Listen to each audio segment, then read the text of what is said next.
نحمده ونصلي على رسوله الكريم اما بعد فاعوذ بالله من الشيطان الرجيم بسم الله الرحمن الرحيم رب اشرح لي صدري ويسر لي امري واحلل عقدة من لساني يفقهوا قولي يا ايها النبي قل لازواجك ان كنتن تردن الحياة الدنيا وزينتها فتعالین امتعکن واسرحکن سراحا جمیلا۔ شروع کرتی ہوں اللہ کے نام سے جو بے انتہا مہربان نہایت رحم فرمانے والا ہے۔ اے نبی صلی اللہ علیہ وسلم، اپنی بیویوں سے کہہ دیجئے اگر تم دنیا اور اس کی زینت چاہتی ہو تو آؤ میں تمہیں کچھ دے دلا کر بھلے طریقے سے رخصت کر دوں، اور اگر تم اللہ اور اس کے رسول صلی اللہ علیہ وسلم اور دار آخرت کی طالب ہو تو جان لو کہ تم میں سے جو نیکوکار ہیں ان کے لیے اللہ نے بڑا اجر مہیا کر رکھا ہے۔ حقیقت یہ ہے کہ مدینہ آنے کے بعد ہر سال ایک جنگ نے مسلمانوں کی معاشی حالت کو بہت حد تک مشکل میں ڈال دیا تھا۔ آج کے دور میں بھی ترقی یافتہ دنیا میں اگر کسی قوم کو ہر سال ایک جنگ لڑنا پڑے تو اس کے نتائج آپ دیکھ سکتے ہیں کہ کسی بھی ملک کی اکانومی پر کیا پڑ سکتے ہیں، کیا مرتب ہو سکتے ہیں۔ پے در پے جنگوں کی وجہ سے تمام مسلمانوں کی اور خاص طور پر نبی صلی اللہ علیہ وسلم کی معاشی حالت بہت متاثر ہو چکی تھی۔ ازواج مطہرات کے ضروریات پورا کرنے کے لیے اتنا نہ تھا کہ وہ سہولت اور فراغت سے اپنا وقت گزار سکیں، تو اس پر انہوں نے حضور صلی اللہ علیہ وسلم سے نان نفقہ کا مطالبہ کیا۔ اس کے بارے میں صحیح مسلم میں بھی آتا ہے کہ ایک روز حضرت ابوبکر اور حضرت عمر حضور صلی اللہ علیہ وسلم کی خدمت میں حاضر ہوئے اور دیکھا کہ آپ کی ازواج آپ کے ارد گرد بیٹھی ہیں اور آپ خاموش ہیں۔ آپ نے حضرت عمر کو مخاطب کر کے فرمایا، یہ میرے گرد بیٹھی ہیں جیسا کہ تم دیکھ رہے ہو، یہ مجھ سے خرچ کے لیے روپیہ مانگ رہی ہیں، یعنی نان نفقہ طلب کرتی ہیں، اور ان کا یہ مطالبہ کچھ بے جا تو نہ تھا، لیکن نبی صلی اللہ علیہ وسلم ایسے حالات سے گزر رہے تھے کہ ان کا یہ مطالبہ پورا نہ کر سکتے تھے۔ اس پر اللہ تعالیٰ نے آپ صلی اللہ علیہ وسلم کی مدد فرمائی اور یہ آیت اتاری کہ اپنی بیویوں سے کہہ دیجئے اگر تم دنیا اور اس کی زینت چاہتی ہو تو آؤ میں تمہیں کچھ دے دلا کر رخصت کر دوں، بھلے طریقے سے رخصت کر دوں، اور اگر تم اللہ اور اس کے رسول اور دار آخرت کی طالب ہو تو جان لو کہ تم میں سے جو نیکوکار ہیں اللہ نے ان کے لیے بڑا اجر مہیا کر رکھا ہے۔ یعنی بڑا انسان بننے کے لیے بڑی قربانیاں بھی دینا ضروری ہیں۔ نبی صلی اللہ علیہ وسلم کی زوجہ محترمہ ہونا دنیا کی کسی عورت کے لیے بہت بڑا شرف تھا، اور ایک بیوی کا فرض بنتا ہے کہ وہ ہر بدلتے حالات میں اپنے شوہر کا ساتھ دے، اسی لیے ازواج مطہرات سے بھی اس قربانی کا مطالبہ کیا گیا۔ پھر فرمایا، نبی کی بیویوں، تم میں سے جو کسی صریح فحش حرکت کا ارتکاب کرے گی اسے دوہرا عذاب دیا جائے گا۔ اس کا یہ مطلب نہیں تھا کہ نعوذ باللہ ازواج مطہرات سے کسی برائی کی توقع تھی، بلکہ دراصل بتانا یہ مقصود ہے کہ جو جتنے بلند مرتبے پر ہوتا ہے اس کی چھوٹی سی غلطی بھی بہت بڑی شمار ہوتی ہے۔ جیسے عربی میں ایک محاورہ ہے، زلت العالم زلت العالم، عالم جاننے والے کو کہتے ہیں اور عالم جہان کو کہتے ہیں، کہ ایک عالم کی غلطی پورے جہان کی غلطی شمار ہو جاتی ہے کیونکہ لوگ اس کو فالو کر رہے ہوتے ہیں۔ اسی لیے ازواج مطہرات کو اپنے رویوں میں بہت زیادہ کیئرفل ہونے کی طرف توجہ دلائی گئی، اور فرمایا اللہ کے لیے یہ بہت آسان کام ہے۔ وَمَن يَقْنُتْ مِنكُنَّ لِلَّهِ وَرَسُولِهِ وَتَعْمَلْ صَالِحًا نُؤْتِهَا أَجْرَهَا مَرَّتَيْنِ وَأَعْتَدْنَا لَهَا رِزْقًا كَرِيمًا۔ اور تم میں سے جو اللہ اور اس کے رسول صلی اللہ علیہ وسلم کی اطاعت کرے گی اور نیک عمل کرے گی اس کو ہم دوہرا اجر دیں گے، دگنا اجر۔ کیوں؟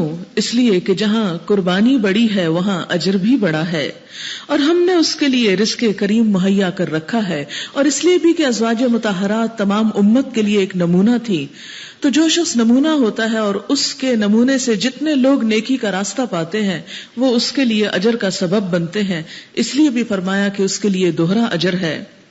نبی کی بیویوں، تم عام عورتوں کی طرح نہیں ہو، اگر تم اللہ سے ڈرنے والی ہو تو دبی زبان سے بات نہ کیا کرو، یعنی اپنے لہجے میں لگاوٹ نہ ہو، کہ دل کی خرابی کا مبتلا کوئی شخص لالچ میں پڑ جائے، یعنی یہاں پر ایک مرد اور عورت کی بات کرنے کی حدود بتائی گئی کہ بات کرنا منع نہیں، لیکن کوئی عورت جب کسی مرد سے بات کرے تو ایسے مٹھاس کے لہجے میں بات نہ کرے کہ جس سے دوسرا شخص کسی غلط فہمی کا شکار ہو جائے. اور یہاں پر ازواج مطہرات کو خطاب کر کے دراصل ہم سب کو سمجھایا جا رہا ہے، کیونکہ ازواج مطہرات سے تو کوئی ایسی چیز متوقع نہ تھی، لیکن ان کو بات سنائی گئی اور دراصل ہم کو بتائی گئی کہ ہم میں سے کوئی بھی عورت جب کسی غیر محرم، کسی غیر مرد سے بات کرے تو ایسے ہنسی مذاق اور ایسے کھلے انداز میں بات نہ کرے کہ جس سے دوسرا شخص کسی غلط فہمی کا شکار ہو. وَقُلْنَ قَوْلًا مَعْرُوفًا، بلکہ صاف سیدھی بات کرو. قولا معروفہ سے مراد یہ نہیں کہ بدتمیزی سے یا کھردرے طریقے سے یا بےہودگی سے بات کرو، مراد اس سے یہ کہ معروف بھلے مانس طریقے سے، قاعدے کی بات، ضرورت کی بات، نیکی کی بات، کام کی بات. کیونکہ معروف کا مطلب ہے وہ چیز جو پہچانی ہو، یعنی جسے دیکھ کر کوئی بھی دوسرا شخص کسی غلط فہمی کا شکار نہ ہو. یعنی کسی عورت کا کسی مرد سے بات کرنے کا لہجہ ایسا نہ ہو کہ تیسرا شخص دیکھ کر کسی شک میں مبتلا ہو جائے. یعنی ہر عورت اور مرد کو، مسلمان کو اپنی عزت و عصمت کی حفاظت کے لیے ان تمام پریکاشنز کو لینا چاہیے کہ جس سے کوئی دوسرا بھی غلط فہمی میں مبتلا نہ ہو. وَقَرْنَ فِي بُيُوتِكُنَّ، اور اپنے گھروں میں ٹک کر رہو. قرنا کا لفظ قرار سے بھی ہے اور وقار سے بھی ہے کہ مسلمان عورت کے لیے اس کا اصل دائرہ کار اس کا گھر ہے، یعنی اس کی پہلی رسپانسبلٹی، اس کی پہلی ذمہ داری اس کا گھر ہے، یعنی اس کی اصل دلچسپی اس کے گھر سے ہونی چاہیے. گھر کی ضروریات اور ذمہ داریاں پوری کرنے کے بعد وہ معاشرتی کاموں میں حصہ لے سکتی ہے کچھ حدود کے اندر رہ کر، لیکن کوئی بھی عورت جب تک گھر کی ذمہ داری ادا نہیں کرتی وہ اپنے فرائض کی تکمیل نہیں کرتی. اسی لیے فرمایا اپنے گھروں میں ٹک کر رہو، یعنی بغیر ضرورت گھر سے نکلنا عورت کے لیے ناپسندیدہ ہے. ضرورت کے لیے نکلنے کی اجازت ہے، جیسے کہ بخاری و کتاب النکاح میں آتا ہے قد اذن اللہ لکن ان تخرجن لحوائجکن، کہ بے شک اللہ تعالیٰ نے تم عورتوں کو اجازت دی ہے کہ اپنی ضروریات کے لیے تم گھروں سے نکل سکتی ہو. یعنی ضرورت کے لیے نکلنا تو جائز ہے، لیکن بلا ضرورت محض بازاروں میں شاپنگ کرنا ہو تو اور بات، لیکن بغیر ضرورت کے صرف ونڈو شاپنگ یا دل بہلانے کے لیے کہ گھر دل نہیں لگ رہا، بور ہو رہے ہیں، چلو باہر ایک دفعہ گھوم پھر آئیں، تو اس کی طرف یہاں توجہ دلائی گئی کہ یہ عورت کا مقام نہیں ہے. اس کی اصل دلچسپی اور اس کی تفریح کے سامان اس کے گھر ہی میں ہونے چاہیے. وَقَرْنَ فِي بُيُوتِكُنَّ، اور دوسرا مطلب اس کا وقار سے ہے، یعنی وقار کے ساتھ اپنے گھروں میں رہو. نبی صلی اللہ علیہ وسلم نے فرمایا عورت چھپے رہنے کے قابل چیز ہے، جب وہ نکلتی ہے تو شیطان اس کو تاکتا ہے، اور اللہ کی رحمت سے قریب تر وہ اس وقت ہوتی ہے جبکہ وہ اپنے گھر میں ہوتی ہے. یعنی گھر میں عورت کے اوپر اللہ کی رحمت زیادہ ہے بنسبت اس کے کو بازار میں گھومے پھرے. لیکن ضرورت اپنی جگہ ہے، اس لیے نہ وہ ایکسٹریم اور نہ وہ ایکسٹریم. وَلَا تَبَرَّجْنَ تَبَرُّجَ الْجَاهِلِيَّةِ الْأُولَى، اور سابق دور جاہلیت کی سج دھج نہ دکھاتی پھرو، یعنی دور جاہلیت جیسے کام نہ کرو. دور جاہلیت میں عورتوں کی دلچسپ مشغلہ کیا تھا کہ زیب و زینت سے آراستہ ہونا اور گھروں سے باہر نکل جانا. فرمایا تمہارا اب وہ طریقہ نہ ہو. جاہلیت کا لفظ اسلام کے اپوزٹ ہے. اسلام کے طریقوں سے مخالف طریقے، خواہ وہ جدید طریقے ہوں یا قدیم طریقے ہوں، وہ سب جاہلیت کے طریقے ہیں، کیونکہ اسلام اپنے آپ کو علم اور روشنی سے تعبیر کرتا ہے. اچھا، یہاں ایک لفظ جو سمجھنے کا ہے وہ تبرج ہے. تبرج کا لفظ برج سے نکلا ہے. برج کہتے ہیں نمایاں ہونا، نمایاں چیز کو، جیسے چوبرجی لاہور میں مشہور جگہ ہے، یا برج بلند مینار اور ستون کے لیے استعمال ہوتا ہے. یعنی ایسا حلیہ یا ایسا انداز عورت اختیار نہ کرے کہ اس کے جسم کے قابل شرم حصے جو ہیں وہ نمایاں ہوں، یا اس کا زینت بھرا لباس مردوں کے سامنے نمایاں ہو، یا اس کے بال یا دیگر جو زینت ہے اس کو نمایاں نہ کیا جائے. یعنی جب وہ نکلے تو اپنی زیب و زینت کو اور اپنے جسم کی زینت کو بھی چھپا کر نکلے. وَأَقِمْنَ الصَّلَاةَ، اور نماز قائم کرتی رہو. وَآتِينَ الزَّكَاةَ، اور زکات دیتی رہو. بعض عورتوں کا خیال ہے کہ شاید زکات دینا ان کے مردوں کا کام ہے، عورت تو چونکہ کماتی نہیں اس لیے اس پر زکات نہیں. اگر عورت اپنی پراپرٹی الگ رکھتی ہے یا خود کماتی ہے یا وہ صاحب نصاب ہے اور اس کا شوہر اس کی زکات نہیں دیتا تو شوہر کی ذمہ داری بھی نہیں. عورت کو اپنی زکات زکوٰۃ خود دینا ہوگی. وَأَطِعْنَا اللَّهَ وَرَسُولَهُ، اور اطاعت کرو اللہ اور اس کے رسول کی. انما یرید اللہ، یقیناً اللہ تو یہ چاہتا ہے، لیذہب عنکم الرجس اہل البیت، کہ اے اہل بیت تم سے ہر طرح کی نجاست گندگی کو دور کر دے. ویطہرکم تطہیرا، اور تمہیں پوری طرح پاک کر دے. یہاں پر ایک چیز قابل ذکر ہے، آیت کے اوپر غور کیجئے کہ ابتدا ہو رہی ہے یا نساء النبی، اے نبی کی بیویوں، اور انتہا ہو رہی ہے اہل البیت. تو اس سے پتہ یہ چلتا ہے کہ اہل بیت میں آپ کی ازواج مطہرات بھی شامل ہیں، کیونکہ گھر اس وقت تک بنتا ہی نہیں جب تک کہ اس میں بیوی کا تصور نہ ہو. کہیں بھی بیوی کے بغیر گھر کا تصور نہیں، یعنی شادی کے بغیر اور ازدواجی تعلقات کے بغیر گھر نہیں بنا کرتا. اس لیے ازواج مطہرات کو بھی اہل بیت میں شامل کیا جانا چاہیے. وَاذْكُرْنَ مَا يُتْلَى فِي بُيُوتِكُنَّ مِنْ آيَاتِ اللَّهِ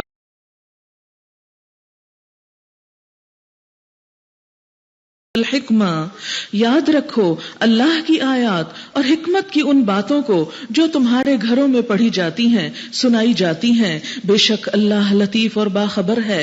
اس سے کیا پتہ چلتا ہے کہ ایک مسلمان عورت جہاں کہیں بھی ہو علم کے زیور سے وہ آراستہ ہوگی، اور خاص طور پر دین کا علم حاصل کرنا عورت کے اوپر فرض ہے. جیسا کہ حدیث میں بھی آتا ہے، طلب العلم فریضۃ علی کل مسلم، علم حاصل کرنا ہر مسلمان پہ فرض ہے.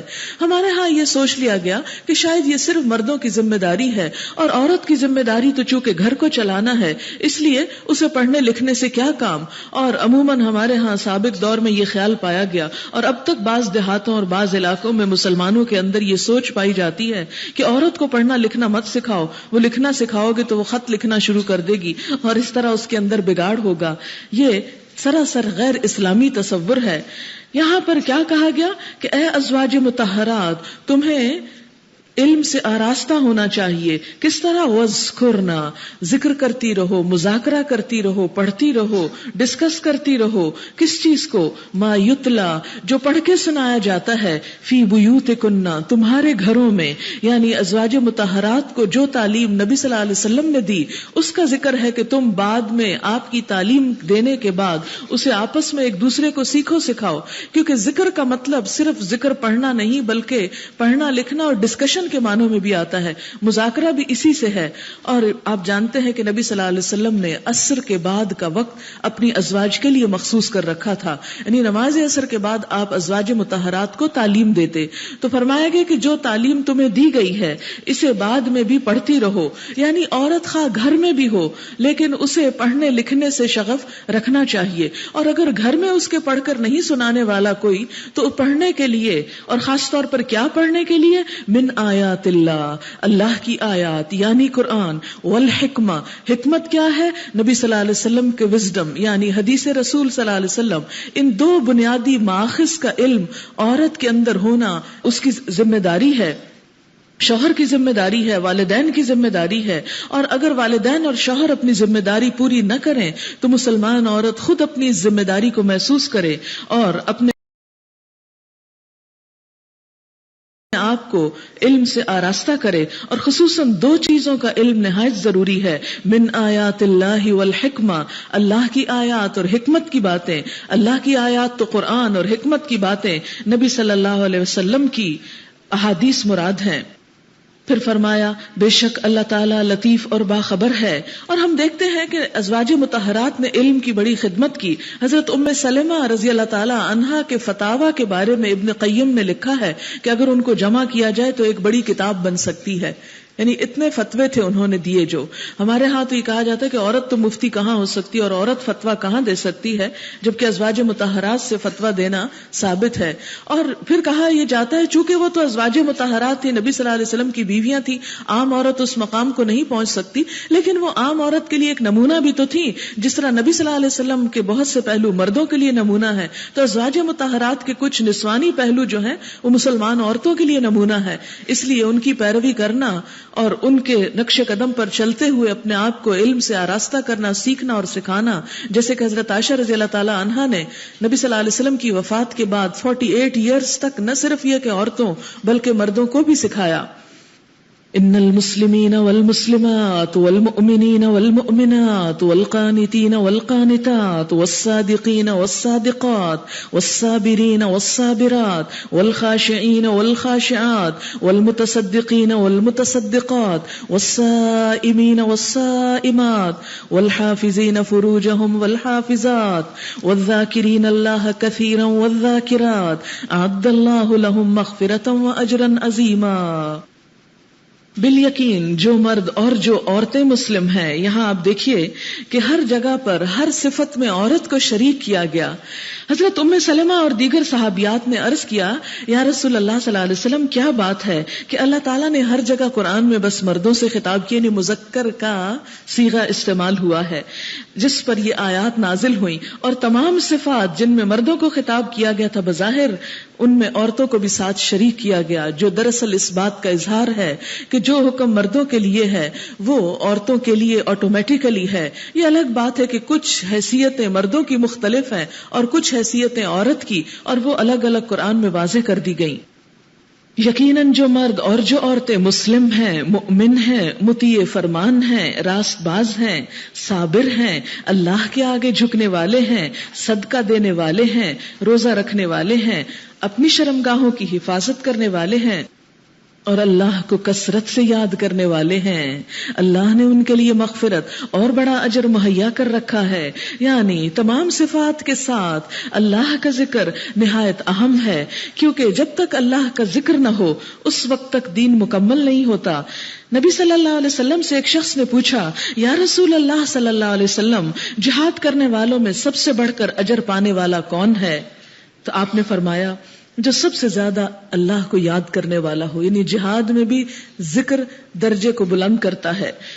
اس نے عرض کیا، روزہ رکھنے والوں میں سب سے زیادہ ثواب کس کا ہوگا؟ فرمایا، جو سب سے زیادہ ذکر کرنے والا ہوگا. پھر پوچھا، نماز، زکوٰۃ، حج اور صدقہ کرنے والوں میں سب سے زیادہ ثواب کس کا ہے؟ فرمایا، جو سب سے زیادہ اللہ کا ذکر کرتا ہے. تو اس سے کیا پتا چلتا ہے کہ اللہ کا ذکر ہر نیکی کے ساتھ جاری رہنا چاہیے. یہ نہیں سوچنا چاہیے کہ ابھی تو نماز پڑھ لی تو پھر دوبارہ کیا ذکر کریں. قرآن پاک میں آتا ہے، فَإِذَا قَضَيْتَ الصَّلَاةَ فَانْتَشِرُوا فِي الْأَرْضِ وَابْتَغُوا مِنْ فضل اللہ واذکروا اللہ کثیرا، کہ جب تم نماز پوری کر چکو تو زمین میں پھیل جاؤ، اللہ کا رزق تلاش کرو، یعنی کام کاروبار میں لگو اور اللہ کو کثرت سے یاد کرو. گویا اپنے کام کاج کے دوران بھی اللہ کو خوب خوب یاد کرنا چاہیے. ایک اور جگہ پر آتا ہے، وَاذْكُرِ اسْمَ رَبِّكَ بُكْرَةً وَأَصِيلًا، صبح و شام اپنے رب کا نام یاد کرو. پھر اسی طرح فَإِذَا قَضَيْتُم مَنَاسِكَكُمْ فَاذْكُرُوا اللَّهَ، جب تم اپنے مناسک کے حج پورے کر چکو تو کثرت سے اللہ کو یاد کرو.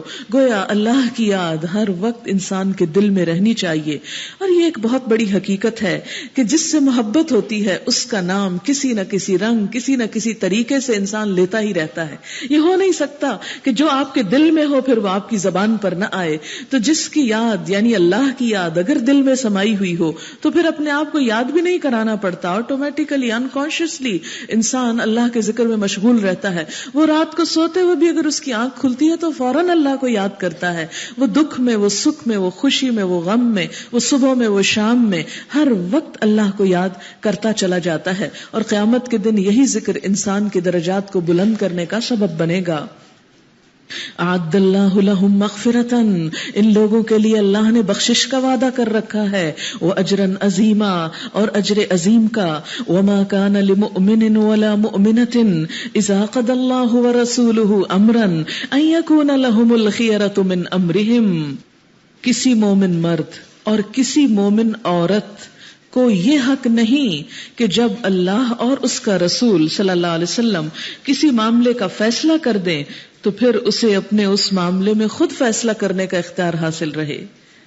یعنی جب کسی بات میں اللہ اور اس کے رسول کا ذکر ساتھ ہے، یاد رکھیے اس سے کیا پتا چلتا ہے، صرف قرآن کا حکم نہیں، احادیث میں بھی جو احکامات دیے گئے، جب وہ کسی مسلمان مرد اور عورت کا بھی الگ نام لیا گیا اس کو بتا دیے جائیں تو پھر ان کا یہ حق نہیں کہ وہ اپنی مرضی کریں. پھر وہ اس فیصلے کے مقابلے میں اپنا فیصلہ لائیں. مثلا نماز کا حکم یا حجاب کا حکم یا حلال کھانے کا حکم یا کچھ بھی، کوئی بھی چیز جب اللہ نے فیصلہ کر دی تو مسلمان ہونے کی حیثیت سے ہمارا کیا فرض ہے کہ پھر ہمارا اپنا کوئی فیصلہ نہ رہے، پھر اپنے دل کی مرضی اور اپنے عقل کی بات اور اپنی سوچ اور اپنے معاشرے کا ورڈکٹ یہ کوئی اہمیت پھر نہیں رکھتا. اور جو کوئی اللہ اور اس کے رسول صلی اللہ علیہ وسلم کی نافرمانی کرے تو وہ کھلی گمراہی میں پڑ گیا. وَمَن يَعْصِ اللَّهَ وَرَسُولَهُ فَقَدْ ضَلَّ ضَلَالًا مُبِينًا. کھلی گمراہی، اللہ اور اس کے رسول کی نافرمانی. اے نبی صلی اللہ علیہ وسلم، یاد کرو وہ موقع جب تم اس شخص یعنی حضرت زید سے کہہ رہے تھے جس پر اللہ نے اور تم نے احسان کیا تھا. نبی صلی اللہ علیہ وسلم کا احسان یہ تھا کہ آپ نے ان کو غلامی سے آزاد کر کے اپنا بیٹا کہا. اس وقت تم جب کہہ رہے تھے کہ اپنی بیوی کو نہ چھوڑو اور اللہ سے ڈرو، اس وقت تم اپنے دل میں وہ بات چھپائے ہوئے تھے کہ جسے اللہ کھولنا چاہتا تھا. یعنی آپ صلی اللہ علیہ وسلم کے غلام تھے حضرت زید، جنہوں نے حضرت زینب آپ کی پھپھی زاد سے شادی کی، اور یہ شادی بھی آپ نے خود کروائی، لیکن دونوں میں انبن ہو گئی. زید کو آپ اپنا منہ بولا بیٹا کہتے تھے. عربوں کے ہاں منہ بولے بیٹے کی بیوی مطلقہ یا بیوہ سے شادی کرنا حرام تھا، کیونکہ اسے اپنے بیٹے کے برابر سمجھا جاتا تھا، حقیقی بیٹے کی طرح اس کے حقوق تھے، اسے وراثت میں بھی حصہ دیا جاتا تھا. اور یہ رسم اتنی مضبوط ہو چکی تھی کہ اس کو ختم نہ کیا جا سکتا تھا، اس لیے اللہ تعالیٰ نے اسے خود نبی صلی اللہ علیہ وسلم کی ذات کے ذریعے ختم کروایا. اور ہوا کیا کہ حضرت زید اور زینب کا جب نکاح ہو گیا تو ان کی آپس کی انبن اتنی زیادہ ہوئی، حالانکہ دونوں ہی بہت اچھے انسان تھے. حضرت زید اتنے اچھے انسان تھے کہ آپ نے ان کو غلامی سے آزاد کر کے بیٹا کہا. حضرت زینب اتنی اچھی عورت تھی کہ جنہیں اللہ تعالیٰ نے حضور صلی اللہ علیہ وسلم کی بیوی بننے کا شرف عطا کیا. دونوں میں خرابی نہیں تھی، لیکن انسانی مزاج مختلف ہوا کرتے ہیں. حضرت زینب ایک آزاد شریف سردار گھرانے سے تعلق رکھتی تھی. حضرت زید کی بیک گراؤنڈ یہ تھی کہ وہ غلام تھے سابقہ، اس لیے ایک معاشرتی فرق بھی تھا جسے انہیں ختم کرنے میں بہت مشکل ہوئی. اور حضرت زید یہ بھی کہتے ہیں کہ وہ گفتگو میں میرے ساتھ سختی برتتی تھی. یعنی بعض عورتوں کا مزاج ہوتا ہے کہ بولنے میں ذرا، اور عموماً ہوتا ہے کہ شوہروں کے ساتھ تلخ کلامی کرتی ہیں، اور اس وجہ سے بھی بعض اوقات گھریلو جھگڑے اور ناچاکیاں پیدا ہو جاتے ہیں. تو روایات میں خاص طور پر حضرت زینب کی یہ بات ملتی، اس میں کوئی ان کی توہین مقصود نہیں ہے، نعوذ باللہ. مراد یہ ہے کہ سبب اصل میں یہ تھا کہ ان کی بات باہم چل نہ سکی. بالآخر حضرت زید طلاق دینا چاہتے تھے تو نبی صلی اللہ علیہ وسلم روکتے تھے کہ مت دو، کیونکہ اللہ کی طرف سے وحی ہو چکی تھی کہ جب زید طلاق دیں گے تو آپ سے شادی ہوگی. تو وہ پریشان ہوتے تھے آپ صلی اللہ علیہ وسلم کہ لوگ کیا کہیں گے کہ یہ کیا کیا. آپ دیکھیں کہ ایک شخص جو عزت اور تقوی اور ایمان اور نیکی اور نبوت کے اس اعلیٰ معیار پہ قائم ہو، اس کو یہ کہا جائے کہ معاشرے کے اتنی بڑی گہری جڑ پکڑی رسم کے خلاف خود عملی نمونہ بن کے دکھائے، تو یہ قیامت سے کم نہ تھا. اور اس طرح منافقوں کو اور کافروں کو آپ کے خلاف بہت باتیں کرنے کا موقع ملنا تھا. اس لیے جب حضرت زید طلاق کا ذکر کرتے تو آپ کہتے کہ نہیں مت دو. تو اللہ تعالیٰ نے فرمایا کہ آپ اپنے دل میں جو بات چھپائے ہوئے تھے اللہ اسے کھولنا چاہتا تھا، یعنی یہ نکاح کروانا چاہتا تھا. تم لوگوں سے ڈر رہے تھے، حالانکہ اللہ اس کا زیادہ حقدار ہے کہ تم اس سے ڈرو. اب یہ آپ صلی اللہ علیہ وسلم کو کہا گیا کہ تم لوگوں سے ڈر رہے تھے. بات یہ ہے کہ آپ انسان بھی تھے، جہاں آپ ایک رسول تھے وہاں آپ ایک انسان بھی تھے، اور ایک انسان ہوتے ہوئے جو بھی احساسات کسی انسان کے ہو سکتے ہیں وہ آپ کے بھی تھے. اس لیے فرمایا کہ پھر جب زید اس سے اپنی حاجت پوری کر چکے تو ہم نے اس متعلقہ خاتون یعنی حضرت زینب کا نکاح تم سے کر دیا. یہ نکاح خود اللہ نے کیا تھا تاکہ مومنوں پر اپنے منہ بولے بیٹوں کی بیویوں کے معاملے میں کوئی تنگی نہ رہے. یعنی اللہ تعالیٰ اس رسم کا خاتمہ کرنا چاہتے تھے. اس لیے جبکہ وہ ان سے اپنی حاجت پوری کر چکے ہوں اور اللہ کا حکم تو عمل میں آنا ہی چاہیے تھا. نبی صلی اللہ علیہ وسلم پر کسی ایسے کام میں کوئی رکاوٹ نہیں جو اللہ نے آپ کے لیے مقرر کر دیا ہو. یہی اللہ کی سنت ان سب انبیاء کے معاملے میں رہی ہے جو پہلے گزر چکے ہیں، اور اللہ کا حکم ایک قطعی طے شدہ فیصلہ ہوتا ہے. یہ اللہ کی سنت ہے ان لوگوں کے لیے جو اللہ کے پیغامات پہنچاتے ہیں اور اسی سے ڈرتے ہیں اور ایک خدا کے سوا کسی سے نہیں ڈرتے، اور محاسبے کے لیے بس اللہ ہی کافی ہے۔ یعنی رسولوں کے بعد عام لوگوں کو جو دین کا کام کرنا چاہتے ہیں، اللہ کے دین کی عملی تبلیغ اور عملی تقلید کرنا چاہتے ہیں، ان کے لیے کیا ضروری ہے کہ وہ پھر لوگوں سے نہ ڈرا کریں، وہ صرف اللہ سے ڈرا کریں، کیونکہ جو اللہ کو راضی کرنا چاہتا ہے اسے کہیں نہ کہیں تو لوگوں کو ناراض کرنا ہی ہوگا۔ یہ زندگی کا ایک اصول آپ بنا لیجئے کہ کہیں پر بھی اگر دو چیزوں میں ایک چوائس ہو کہ ایک طرف بندے ہوں اور ایک طرف رب، تو رب کی چوائس کو لے لیجئے، کیونکہ رب راضی ہو گیا تو بندے بھی ایک دن راضی ہو جائیں گے۔ لیکن اگر بندوں کو راضی کر کے اللہ کو ناراض کر لیا تو بندے سب مل کر اللہ کو ہمارے لیے راضی نہیں کر سکتے۔ وَلَا يَخْشَوْنَ أَحَدًا إِلَّا اللَّهَ، اور اللہ کے سوا کسی سے نہیں ڈرتے۔ وَكَفَى بِاللَّهِ حَسِيبًا، اور کافی ہے اللہ حساب لینے والا۔ مَا كَانَ مُحَمَّدٌ أَبَا أَحَدٍ مِّن رِّجَالِكُمْ وَلَٰكِن رَّسُولَ اللَّهِ وَخَاتَمَ النَّبِيِّينَ وَكَانَ اللَّهُ بِكُلِّ شَيْءٍ عَلِيمًا۔ لوگو، محمد صلی اللہ علیہ وسلم تمہارے مردوں میں سے کسی کے باپ نہیں ہیں، مگر وہ اللہ کے رسول اور خاتم النبیین ہیں، اور اللہ ہر چیز کا علم رکھنے والا ہے۔ یعنی نبی صلی اللہ علیہ وسلم کے اولاد میں سے کوئی بھی آپ کا بیٹا بڑی عمر کو نہیں پہنچا، اسی لیے فرمایا کہ آپ کے حقیقی بیٹے کوئی نہیں۔ اور اس کی یعنی تاکید اس لیے یہاں پر کی گئی، یعنی بیٹے پیدا تو ہوئے مگر چھوٹے چھوٹے ہی فوت ہو گئے۔ حضرت زید کو جو بیٹا کہا تو فرمایا یہ بیٹا نہیں، یہ اس لیے اتنی تاکید سے کہا گیا تاکہ لوگ کسی شرک میں مبتلا نہ ہو جائیں، ایسا نہ ہو کہ آپ کا بیٹا اور آپ کی نسل سے پھر ایسے کام شروع ہو جائیں کہ جو دین میں مطلوب نہیں۔ کیونکہ عموماً آپ نے دیکھا ہوگا کہ والدین کے جانے کے بعد اولاد کو ان کے مقام پہ رکھ دیا جاتا ہے بڑے لوگوں کی، حالانکہ بعض اوقات وہ اہل نہیں ہوتی۔ ہمارے ہاں بہت سے برے صغیر میں نیک بزرگ گزرے ہیں، اولیاء کرام اور بزرگان دین، ان کی وجہ سے اللہ تعالیٰ نے ہزاروں لوگوں کو ہدایت بخشی اور نیکی کا سامان ہوا۔ لیکن ہوا کیا کہ ان کے بعد ان کی اولاد جب اس مرتبے پر نہ تھی تو وہ جب گدی نشین ہوئی تو انہی دین کے مراکز سے بہت سی خرابیاں لوگوں میں عام ہو گئی، اور اس سے دین کو ایک بڑا نقصان پہنچا۔ اسی لیے یہاں پر بالتاکید کہا گیا کہ آپ کا کوئی بیٹا نہیں اور آپ کسی کے مردوں میں سے باپ نہیں، مگر وہ اللہ کے رسول، یعنی آپ کی اصل حیثیت کیا ہے کہ آپ رسول ہیں، اور ساتھ ہی بتا دیا کہ خاتم النبیین ہیں، کہ آپ کے بعد پھر کوئی نبی بھی نہ ہوگا، کیونکہ اگر آپ کا کوئی بیٹا ہوتا تو شاید لوگ کسی طرح کھینچ تان کے ان کو نبی ہی نہ بنا لیتے۔ فرمایا کہ کوئی اور نبی نہیں۔ آپ دیکھیں کہ یہ خاتم النبیین کا لفظ جو ہے یہ قرآن پاک میں استعمال ہوا ہے۔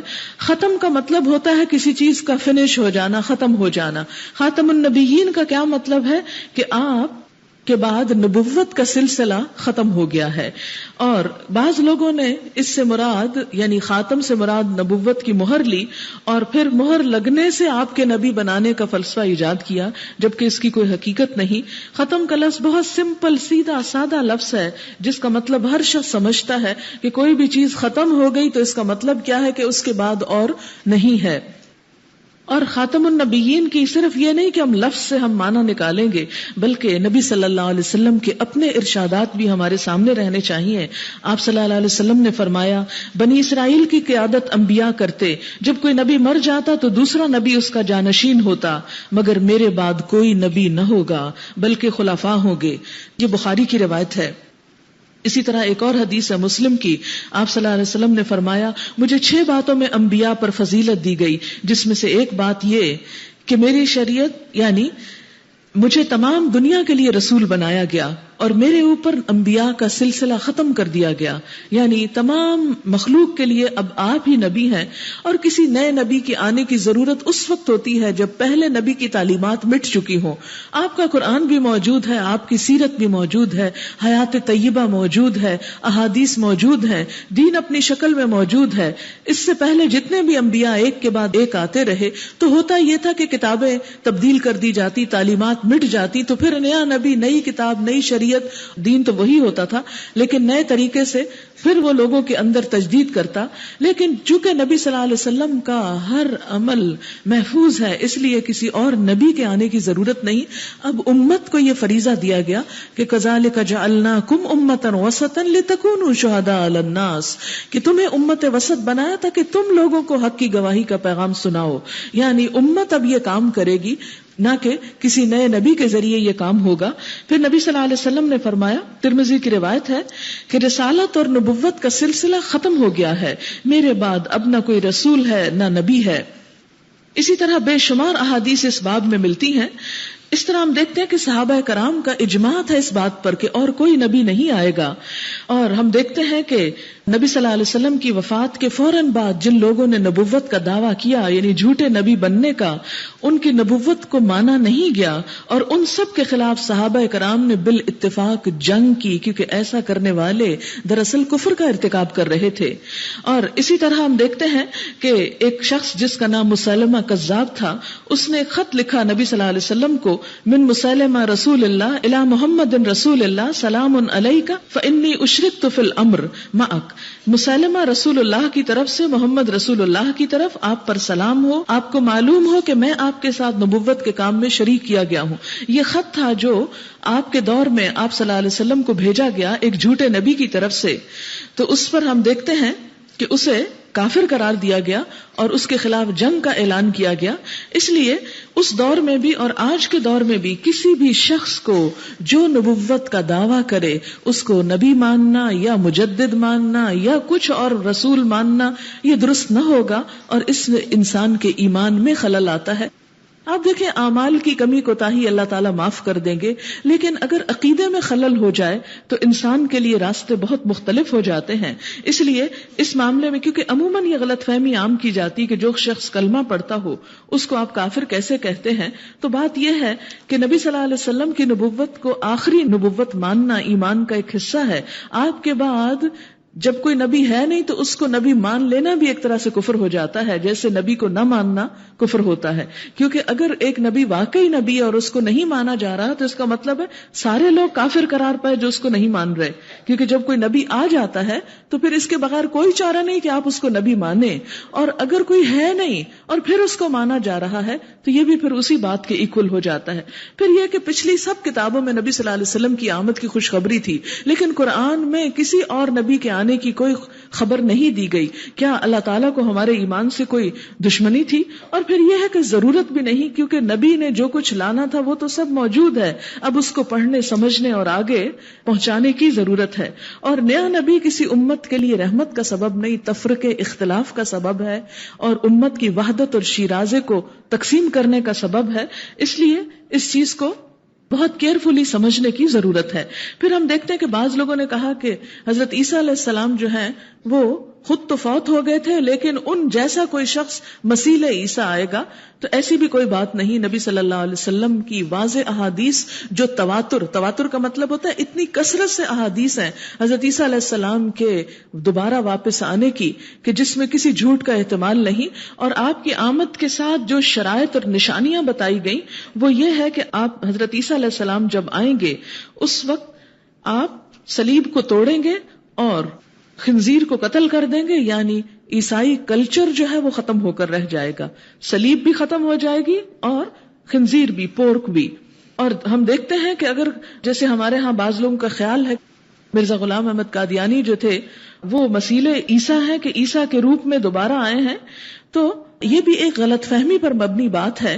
کیونکہ عیسیٰ علیہ السلام کے دوبارہ آنے پر تو عیسائی کلچر کا خاتمہ ہوگا، جبکہ غلام احمد قادیانی کے آنے پر کسی عیسائی کلچر کا خاتمہ نہیں ہوا بلکہ اور ابھی تو ترقی ہو رہی ہے.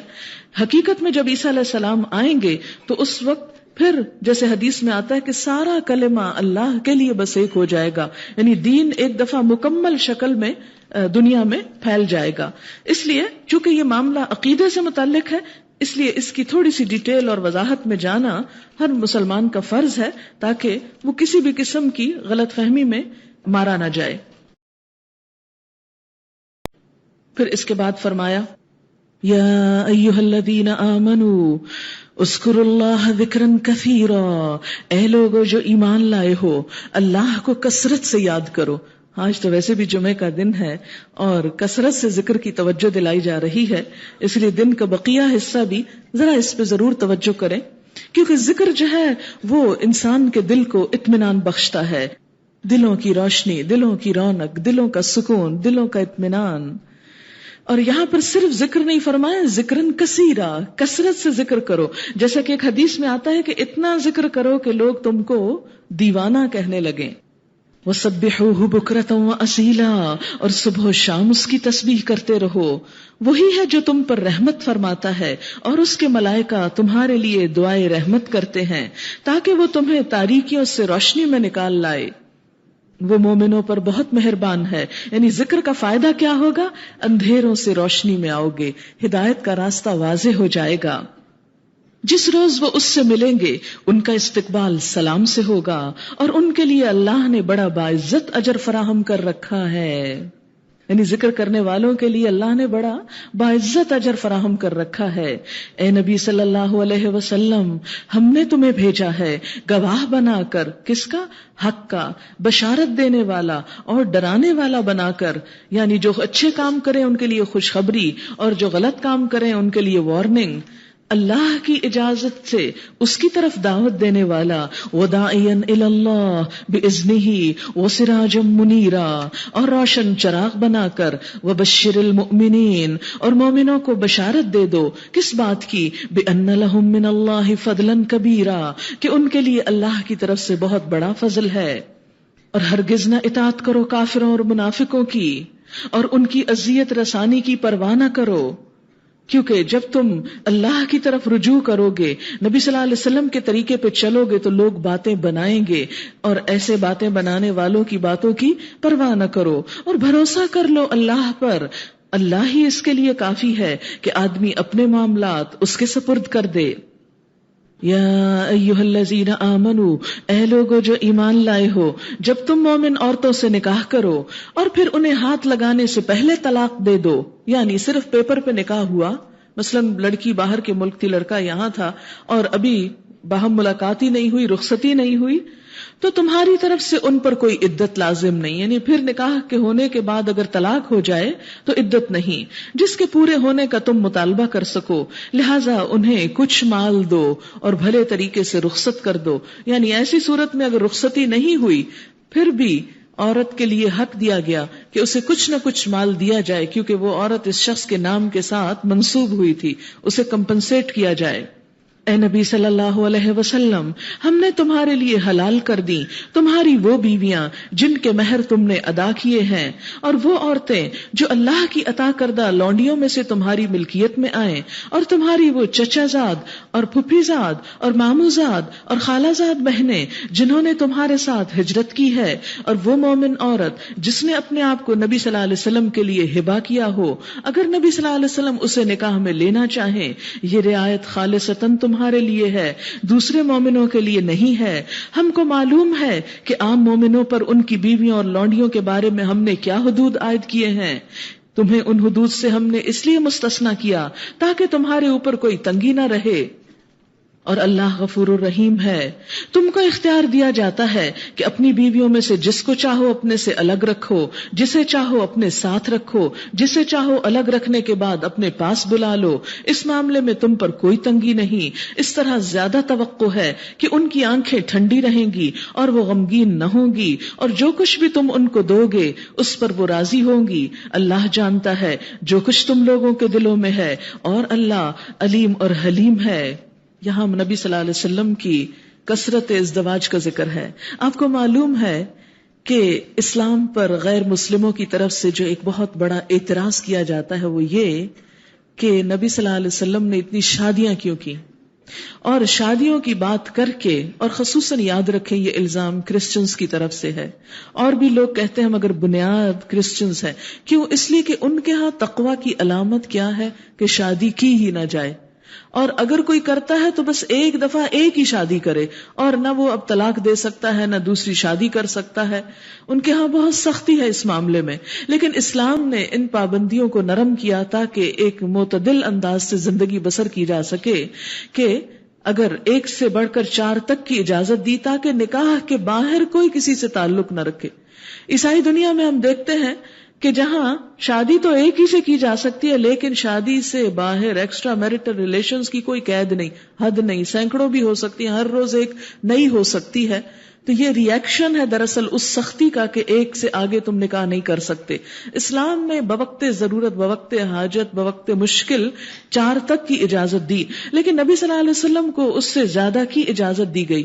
نعوذ باللہ ایسا نہیں تھا کہ آپ کسی بیماری کا شکار تھے، بلکہ یہ دراصل اسلام کی تبلیغ کے لیے ایک دروازہ کھولا گیا. مختلف علاقوں، مختلف قبائل، مختلف حیثیتوں کی خواتین کو آپ کے گھر میں لایا گیا تاکہ ان سے آپ کے تعلقات بھی درست ہوں، ان کے خاندانوں سے وہ خاندان مسلمان ہوں، اور دوسری طرف نبی صلی اللہ علیہ وسلم سے بہت سی عورتیں فیضیاب ہو کر عورتوں کے اندر دین کی تعلیم کا کام بھی کر سکیں.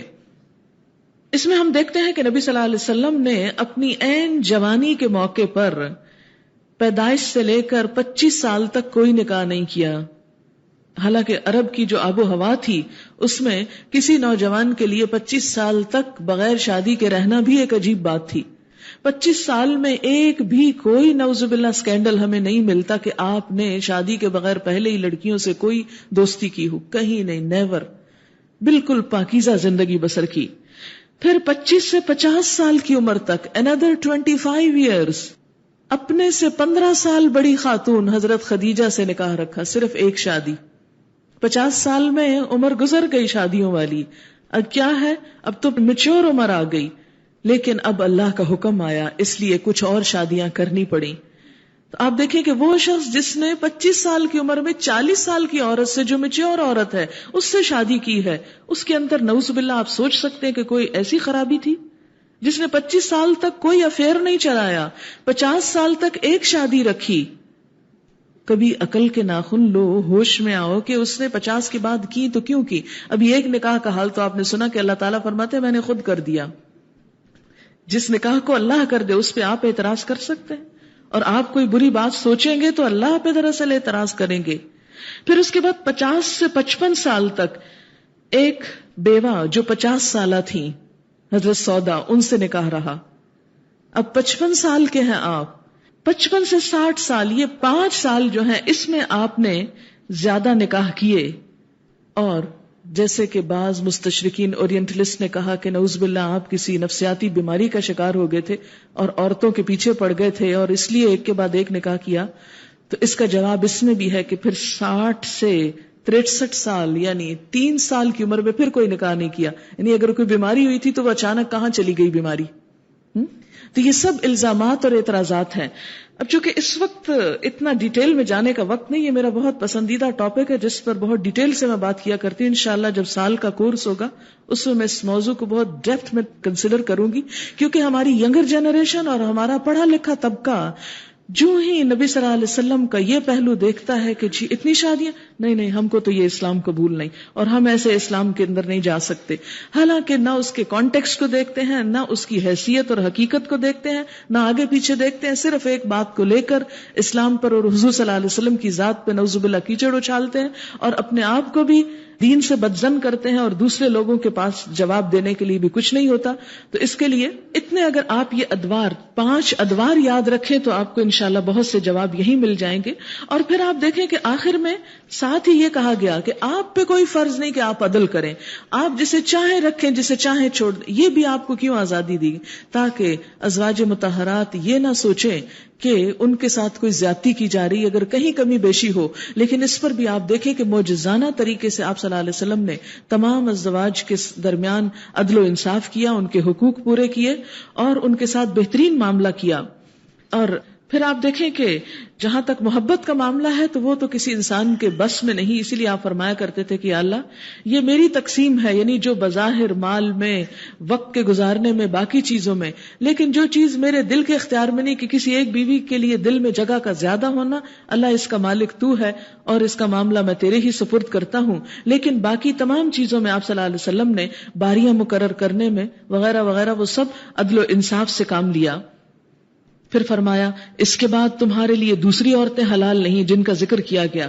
اس میں بعض خواتین سے اس لیے بھی نکاح کیا گیا کہ یہود و نصارہ کی جو رسمیں تھی کہ قریبی نیئر کن سے کزن سے شادی حرام تھی، تو آپ کو وہ بھی رسم توڑوائی گئی. منہ بولے بیٹے کی بیوی سے شادی کروا کے رسم توڑوائی گئی. کئی رسمیں توڑی گئی. کئی خاندانوں اور قبیلوں جن سے آپ کی خونی دشمنیاں اسلام کی وجہ سے ہو گئی، ان دشمنیوں کو کم کرنے میں مدد ملی. جیسے یہود کے قبائل سے کچھ عورتوں سے بھی آپ نے جو مسلمان ہو گئی شادی کی. پھر فرمایا اس کے بعد دوسری عورتیں حلال نہیں اور نہ اس کی اجازت ہے کہ ان کی جگہ اور بیویاں لے آؤ، خواہ ان کا حسن تمہیں کتنا ہی پسند ہو. یعنی پھر ازواج مطہرات کو ایک بلند مقام دیا گیا کہ اس کے بعد اب اور شادی نہیں ہوگی.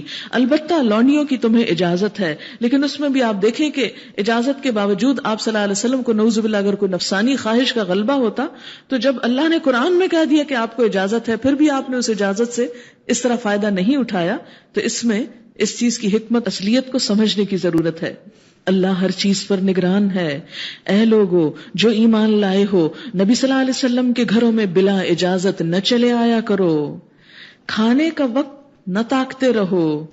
اور آپ کی مثال دے کے باقی سب لوگوں کے لیے بھی ہے کہ عین کھانے کے وقت میں کسی کے گھر جا دھمکنا دوسرے کو پریشان کرنا ہے اور ایک بد اخلاقی ہے.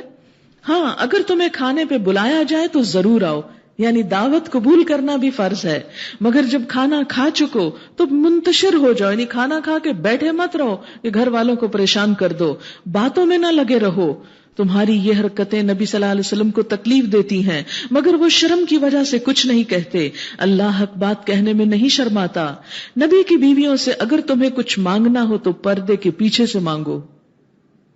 کیوں؟ وجہ یہ تمہارے اور ان کے دلوں کی پاکیزگی کے لیے زیادہ مناسب ہے. فَاسْأَلُوهُنَّ مِن وَرَائِ حجاب. بہت سے لوگ کہتے ہیں حجاب، کیوں حجاب؟ اس کی یہاں علت بتائی گئی، حکمت بتائی گئی کہ جب مرد اور عورت حجاب کے پیچھے سے بات کریں گے تو فتنے کا اندیشہ کم ہوگا، محفوظ رہیں گے. ایک طرف صحابہ کرام ہیں، دوسری طرف نبی صلی اللہ علیہ وسلم کی بیویاں ہیں. ان ہستیوں سے بڑھ کر پاکیزہ ہستیاں کہیں اور ہوں گی؟ پھر اگر انہیں حکم دیا جا رہا ہے کہ حجاب کی پابندی کرو اور حجاب کے پیچھے سے بات کرو تو ہم لوگوں کے لیے کیا حکم ہے؟ عموماً کہا جاتا ہے پردہ آنکھ کا ہونا چاہیے، پردہ دل کا ہونا چاہیے. آپ دیکھیں کہ آنکھ پہ پڑ جائے تو نظر کیا آئے گا، اور اگر دل پہ پردہ پڑ جائے تو ہدایت کہاں سے ملے گی؟ اس لیے پردہ دل اور آنکھ کا تو ہو ہی ہو، لیکن اس کے ساتھ ساتھ جو اپیرنس میں جو چیز رکھی ہے اس کی پابندی بھی ضروری ہے. اس آیت کو گھر جا کے ضرور دوبارہ ایک دفعہ دیکھیے تاکہ آپ کی غلط فہمی دور ہو. کیا ہے بات کہ اگر نبی کی بیویوں سے کچھ مانگنا ہے تو پردے کے پیچھے سے مانگو. کیوں؟ یہ تمہارے اور ان کے دلوں کی پاکیزگی کے لیے زیادہ مناسب ہے.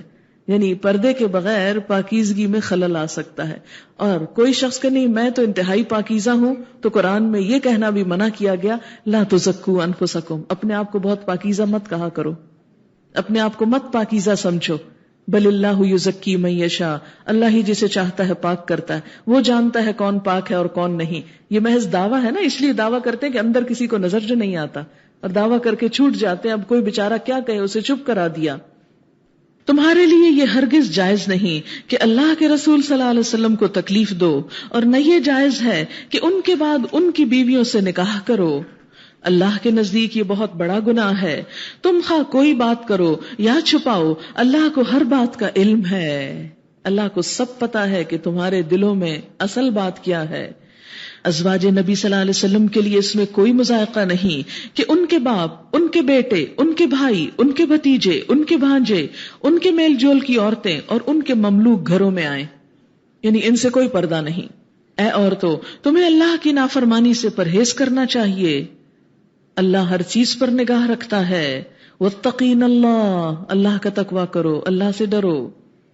ان اللہ وملائکتہ یصلون علی النبی، اللہ اور اس کے ملائکہ نبی صلی اللہ علیہ وسلم پر درود بھیجتے ہیں. یا ایھا الذین آمنوا، اے لوگو جو ایمان لائے ہو، صلو علیہ وسلموا تسلیما، تم بھی ان پر درود اور سلام بھیجو. اور اسی لیے ہم میں سے ہر شخص کو 5 وقت نماز میں درود اور سلام پڑھنے کا حکم ہے. دن کی 5 نمازوں میں ہر سلام پھیرنے سے پہلے ہم کیا کرتے ہیں؟ التحیات للہ والصلوات. اور آپ کو معلوم ہے التحیات دراصل کیا ہے؟ حضور صلی اللہ علیہ وسلم جب معراج پہ تشریف لے گئے اللہ تعالیٰ سے ملاقات کے لیے، تو آپ دیکھیں کہ جب انسان کسی کی ملاقات کے لیے جاتا ہے تو عموماً کیا قاعدہ ہے کہ کچھ نہ کچھ تحفہ اور ہدیہ لے کے جایا جاتا ہے. تو اللہ تعالیٰ کو تو کسی تحفے کسی مٹیریل چیز کی ضرورت نہیں. تو آپ صلی اللہ علیہ وسلم جب وہاں پہنچے اور ملاقات کا وقت آیا تو فرمایا التحیات للہ، سب پاکیزہ کلمات سلام اور سب اچھی اچھی عمدہ تحفے اور عمدہ باتیں، ہر اچھی چیز للہ، اللہ کے لیے، یعنی بہترین جذبات کا اظہار. التحیات للہ والصلوات والطیبات، ہر طرح کے صلوات اور ہر پاکیزہ چیز، پاکیزہ کلمات، ہر خوبصورت کلمہ للہ، اللہ تعالیٰ کے لیے. تو اللہ تعالیٰ نے جواب میں کیا فرمایا؟ السلام علیک ایھا النبی ورحمۃ اللہ وبرکاتہ، سلام ہو آپ پر اے نبی صلی اللہ علیہ وسلم اور اس کی برکتیں. یہ ہے سلام کا اصل طریقہ، السلام علیک ایھا النبی. یہ جو ہم کرتے رہتے یا رسول سلام علیکہ، تو یہ خود سے ہم نے ایک چیز گھڑ لی. اب آپ دیکھیں کہ کتنا بے ادبی جیسا انداز ہے، اس میں تو کوئی ادب مجھے نظر نہیں آتا. یا رسول، اللہ تعالیٰ تو حضور صلی اللہ علیہ وسلم کو فرماتے ہیں یا ایھا الرسول یا ایھا النبی، اور ہم کہتے ہیں یا رسول. یعنی کتنا عام سا، ایک بالکل جیسے کسی ساتھ والے انسان کو پکارا جا رہا ہو. اور پھر جو پڑھنے کا انداز ہوتا ہے اس میں ہم کیا کہتے ہیں؟ سلام علیکہ، صلوات اللہ علیکہ. تو لا کا مطلب ہوتا ہے نہیں، اس میں کوئی پروناؤنس نہیں کرتے کہ صلوات اللہ علیکہ، کہ آپ پر اللہ کی سلامتی ہو، رحمتیں ہوں.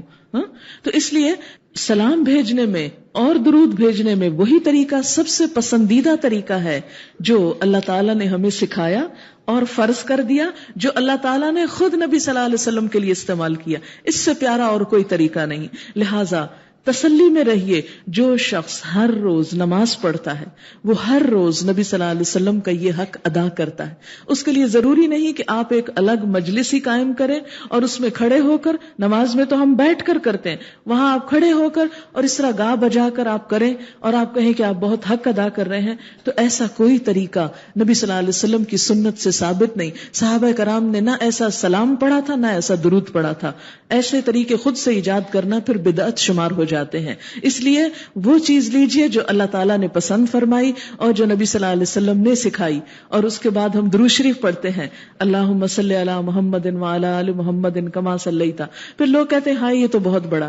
مجھے سمجھ نہیں آتی، ایک طرف محبت کا اظہار کرتے ہیں، دوسری کہتے ہیں ہائے بہت بڑا ہے. چلیے اسی لیے اللہ تعالیٰ نے نماز میں رکھ دیا کہ الگ بڑا لگتا ہے تو نماز میں ہی پڑھ لو. اور عام طور پر کیا پڑھ سکتے ہیں آپ؟ صلی اللہ علیہ وسلم، اللہم صلی علی سیدنا مولانا محمد وبارک وسلم.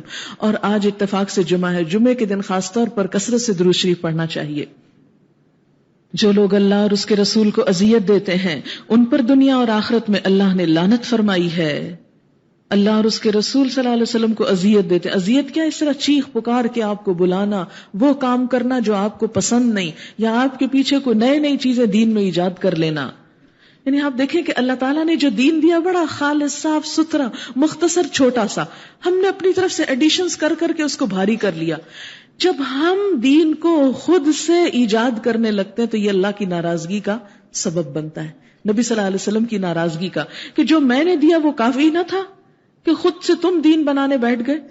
یعنی جیسے اب صلاۃ و سلام کا طریقہ ہم نے خود ایجاد کر لیا. اور آپ دیکھیں نبی صلی اللہ علیہ وسلم کے زمانے میں اور آج تک مسجد نبوی میں صرف اذان ہوتی ہے، لیکن ہمارے ہاں آزانوں کے آگے اور پیچھے پتہ نہیں کیا کچھ لمبی چوڑی باتیں لگا لی گئی. یہ ایک ایڈیشن ہے، اضافہ، بھاری کر دیا آزانوں کو. اتنی دیر آپ یہی چیزیں سنتے چلے جائیں، کوئی بیمار ہے، کوئی پریشان ہے، تو آزان کافی ہے جو اللہ کے رسول صلی اللہ علیہ وسلم نے دی. اور یہ ایڈیشنل چیزیں ان کو آگے پیچھے سے ہٹا دینا بہتر ہے. کیوں؟ اس لیے کہ اللہ کے دین میں یہ اضافہ ہے جو اللہ تعالیٰ اور اس کے رسول صلی اللہ علیہ وسلم نے نہیں کیا، وہ کرنا دین کے نام پہ نیکی سمجھ کے یہ ایک ایڈیشن ہے، اور یہ اللہ اور اس کے رسول صلی اللہ علیہ وسلم کی اذیت کا سبب بھی ہے. جو لوگ اللہ اور اس کے رسول صلی اللہ علیہ وسلم کو اذیت دیتے ہیں ان پر دنیا اور آخرت میں اللہ نے لعنت کی، اور خصوصاً نافرمانی کر کے، یعنی گناہ کر کے اذیت دینا. آپ دیکھیں کہ سب سے زیادہ آپ کو بحیثیت ماں کب دکھ ہوتا ہے؟ جب آپ کا بچہ آپ کی بات نہیں مانتا. بھلے دنیا نہ مانے آپ کو اتنی پرواہ نہیں ہوتی، لیکن جب آپ کے اپنے بچے بات نہیں مانتے تو دکھ کی انتہا ہو جاتی ہے. تو اسی طرح جب کوئی شخص اللہ اور اس کے رسول صلی اللہ علیہ وسلم کی بات نہیں مانتا تو وہ ان کے لیے کیا ہے؟ اذیت کا سبب ہے. فرمایا جو ان کو اذیت دے ان پہ اللہ نے دنیا اور آخرت میں لعنت فرمائی ہے، یعنی وہ اللہ کی رحمت سے محروم ہو جاتے ہیں اور ان کے لیے رسوا کن عذاب مہیا کر دیا ہے. اور جو لوگ مومن مردوں اور عورتوں کو بے قصور اذیت دیتے ہیں انہوں نے ایک بڑے بہتان اور سری گناہ کا وبال اپنے سر لے لیا ہے. یعنی کسی مسلمان پہ الزام تراشی کرنا، بہتان تراشی کرنا، اپنی ہی عبادت اور اعمال کو گنوانا ہے. ایک اور حکم، یا ایھا النبی، اے نبی صلی اللہ علیہ وسلم، قل، آپ کہہ دیجئے. اللہ تعالیٰ فرما رہے ہیں، نبی صلی اللہ علیہ وسلم سے کہلوا رہے ہیں. جب کوئی اہم بات ہوتی ہے تو اہم انسان سے کہلوائی جاتی ہے. اور کس کو کہہ دیجئے؟ لازواجک، سب سے پہلے اپنی بیویوں کو کہہ دیجئے. وبناتک، اپنی بیٹیوں سے کہیے. اس سے کیا پتہ چلتا ہے کہ نبی صلی اللہ علیہ وسلم کی ایک سے زیادہ بیٹیاں تھیں. وَنِسَاءِ الْمُؤْمِنِينَ، اور سب مسلمان عورتوں کو کہہ دیجئے. اللہ تعالیٰ کا حکم پڑھ کے سنا رہے ہیں نبی صلی اللہ علیہ وسلم. کیا کہہ دیجئے؟ کیا کریں؟ یدنین علیہن، ڈال لیں اپنے اوپر سے. کیا ڈال لیں؟ من جلابیبہن، اپنے جلباب، بڑی چادریں. اللہ تعالیٰ فرما رہے ہیں، نبی صلی اللہ علیہ وسلم سے کہلوا رہے ہیں. دو شامل ہو گئے کہنے میں. اگر نئی بات مانی تو دونوں کی نافرمانی ہوگی، اور دو کو ناراض کر کے پھر جانا کہاں ہے؟ سوچیں ذرا. کیا کریں؟ اپنے اوپر سے اپنے چادروں کے پلو لٹکائیں. اوپر سے. اوپر کہاں سے شروع ہوتا ہے؟ کندھوں سے. سر سے شروع ہوتا ہے اوپر. کیونکہ بہت سے لوگ کہتے ہیں سر کا لفظ نہیں آیا، اوپر کا تو آیا ہے نا. اب اوپر بازوں سے تو نہیں شروع ہوگا، اوپر تو یہاں سے ہوتا ہے. اپنی چادروں کے پلو لٹکا لیا کریں. اور جلباب کا لفظ آیا ہے یہاں. یہ جلباب کون سا کپڑا ہے؟ یہ خمار نہیں. خمار کون سا ہے؟ جو سر کا کپڑا ہے. جلباب بڑی چادر جو سر کا کپڑا باندھ کے اس کے اوپر سے پھر لی جائے گی بازار نکلتے وقت، باہر جاتے وقت. جلباب کی تشریح اہل لغت نے یوں کی ہے، هو الرداء فوق الخمار، هو الرداء فوق الخمار. جلباب اس بڑی چادر کو کہتے ہیں جو اوڑھنی کے اوپر سے لی جائے، یعنی سر کے دوپٹے کے بھی اوپر لی جائے. کیونکہ دوپٹے میں تو زینت ہوتی ہے نا، تو کیا اس زینت کو بھی چھپاؤ اور اوپر سے بڑی چادر لو. ظاہر ہے کہ یہ بڑی چادر گھر کے اندر تو لینے کی ضرورت نہیں ہے، یہ گھر کے باہر کا ڈریس بتایا جا رہا ہے. کیوں لو؟ کس لیے لو؟ کیا ضرورت ہے لینے کی؟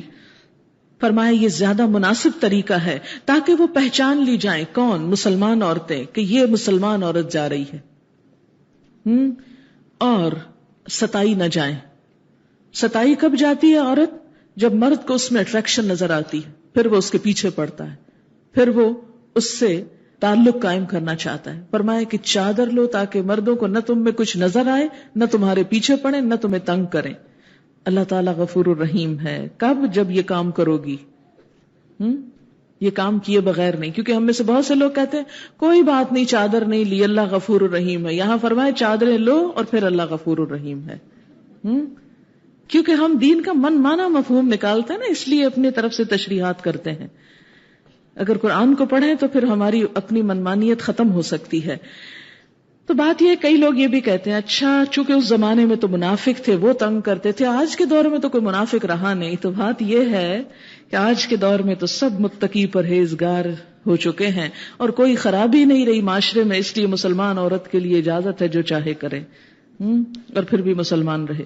اگر منافقین اور وہ لوگ جن کے دلوں میں خرابی ہے اور وہ جو مدینہ میں ہیجان انگیز افواہیں پھیلانے والے ہیں اپنی حرکتوں سے باز نہ آئے تو ہم ان کے خلاف کارروائی کرنے کے لیے تمہیں اٹھا کھڑا کریں گے، پھر وہ اس شہر میں مشکل ہی سے تمہارے ساتھ رہ سکیں گے.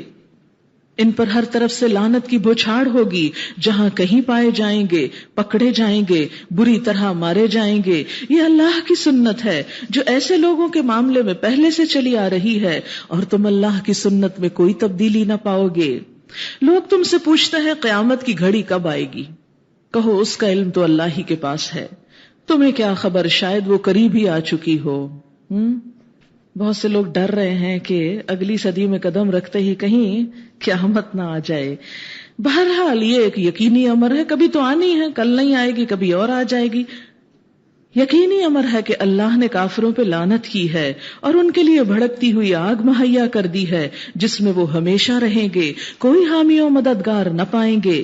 جس روز ان کے چہرے آگ پر الٹ پلٹ کیے جائیں گے، جیسے کباب تلتے ہیں نا، ایک طرف پھر دوسری طرف پھر دوسری طرف، اس وقت وہ کہیں گے، ذرا غور سے سنیں کیا کہیں گے، یا لیتنا اطعنا اللہ و اطعنا الرسول، کاش ہم نے اللہ اور رسول کی اطاعت کی ہوتی، کاش ہم نے اللہ اور رسول صلی اللہ علیہ وسلم کی بات مانی ہوتی تو آج اس آگ میں نہ پڑتے۔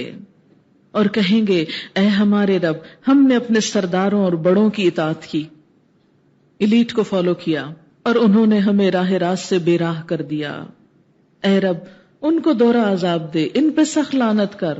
لیکن اللہ تعالیٰ نے کہ دوسری جگہوں پہ کیا فرمایا، نہیں، دونوں کے لیے دوہرا ہے، گمراہ کرنے والوں کے لیے بھی اور فالو کرنے والوں کے لیے بھی۔ کبھی یہ نہیں دیکھنا چاہیے کہ فلاں شخص بہت پڑھا لکھا ہے اس لیے اگر ڈرنک کر رہا ہے تو ہمیں بھی کر لینا چاہیے، اس لیے نہیں اللہ کے پاس جانا، وہ تو ہم سے زیادہ جانتا ہے۔ نہیں، فلاں شخص جھوٹ بول رہا ہے حالانکہ وہ بڑی نمازیں پڑھتا ہے تو ہم بھی کر لیں، نہیں، کسی کو بھی غلط کام میں فالو نہیں کرنا۔ اچھا کام خواہ کوئی بھی کرے، چھوٹا کرے یا بڑا کرے، وہی قابل تقلید ہوتا ہے۔ اے لوگو جو ایمان لائے ہو، ان لوگوں کی طرح نہ بن جاؤ جنہوں نے موسیٰ علیہ السلام کو اذیتیں دی تھی، پھر اللہ نے ان کی بنائی ہوئی باتوں سے اس کی برات فرمائی اور وہ اللہ کے نزدیک باعزت تھا۔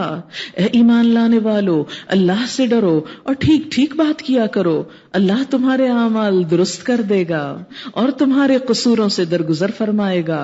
جو شخص اللہ اور اس کے رسول صلی اللہ علیہ وسلم کی اطاعت کرے اس نے بڑی کامیابی حاصل کی۔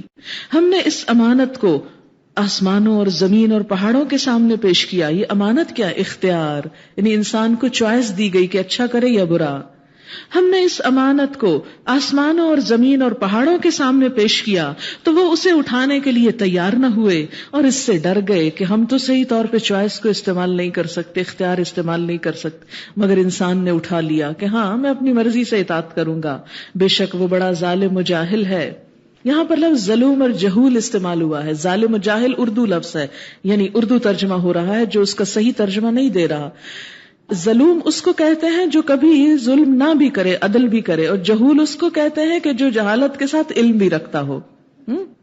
اس بارے امانت کو اٹھانے کا لازمی نتیجہ یہ ہے کہ اللہ منافق مردوں اور عورتوں اور مشرک مردوں اور عورتوں کو سزا دے اور مومن مردوں اور عورتوں کی توبہ قبول کرے۔ اللہ درگزر فرمانے والا اور رحیم ہے۔ سورۃ سبا، بسم اللہ الرحمن الرحیم۔ الحمد للہ الذی لہ ما فی السماوات وما فی الارض ولہ الحمد فی الآخرہ وہو الحکیم الخبیر۔ حمد اس خدا کے لیے جو آسمانوں اور زمین کی ہر چیز کا مالک ہے اور آخرت میں بھی اسی کے لیے حمد ہے۔ وہ دانا و باخبر ہے، جو کچھ زمین میں جاتا ہے، جو کچھ اس سے نکلتا ہے، جو کچھ آسمان سے اترتا ہے، جو کچھ اس میں چڑھتا ہے، ہر چیز کو وہ جانتا ہے اور وہ رحیم اور غفور ہے۔ منکرین کہتے ہیں کیا بات ہے کہ قیامت ہم پر آ نہیں رہی؟ کہو قسم ہے میرے عالم الغیب پروردگار کی، وہ تم پر آ کر رہے گی۔ اس سے ذرہ برابر کوئی چیز نہ آسمانوں میں چھپی ہوئی ہے نہ زمین میں، نہ ذرے سے بڑی اور نہ اس سے چھوٹی۔ اس سے کیا پتہ چلتا ہے؟ ذرہ جسے ایٹم کہا جاتا ہے اس سے بھی چھوٹی چیز ہے، نہیں اس کو بھی پھاڑا جا سکتا ہے۔ سب کچھ ایک نمایاں دفتر میں درج ہے، اور یہ قیامت اس لیے آئے گی کہ جزا دے اللہ ان لوگوں کو جو ایمان لائے اور نیک عمل کرتے رہے ہیں، ان کے لیے مغفرت ہے اور رزق کریم۔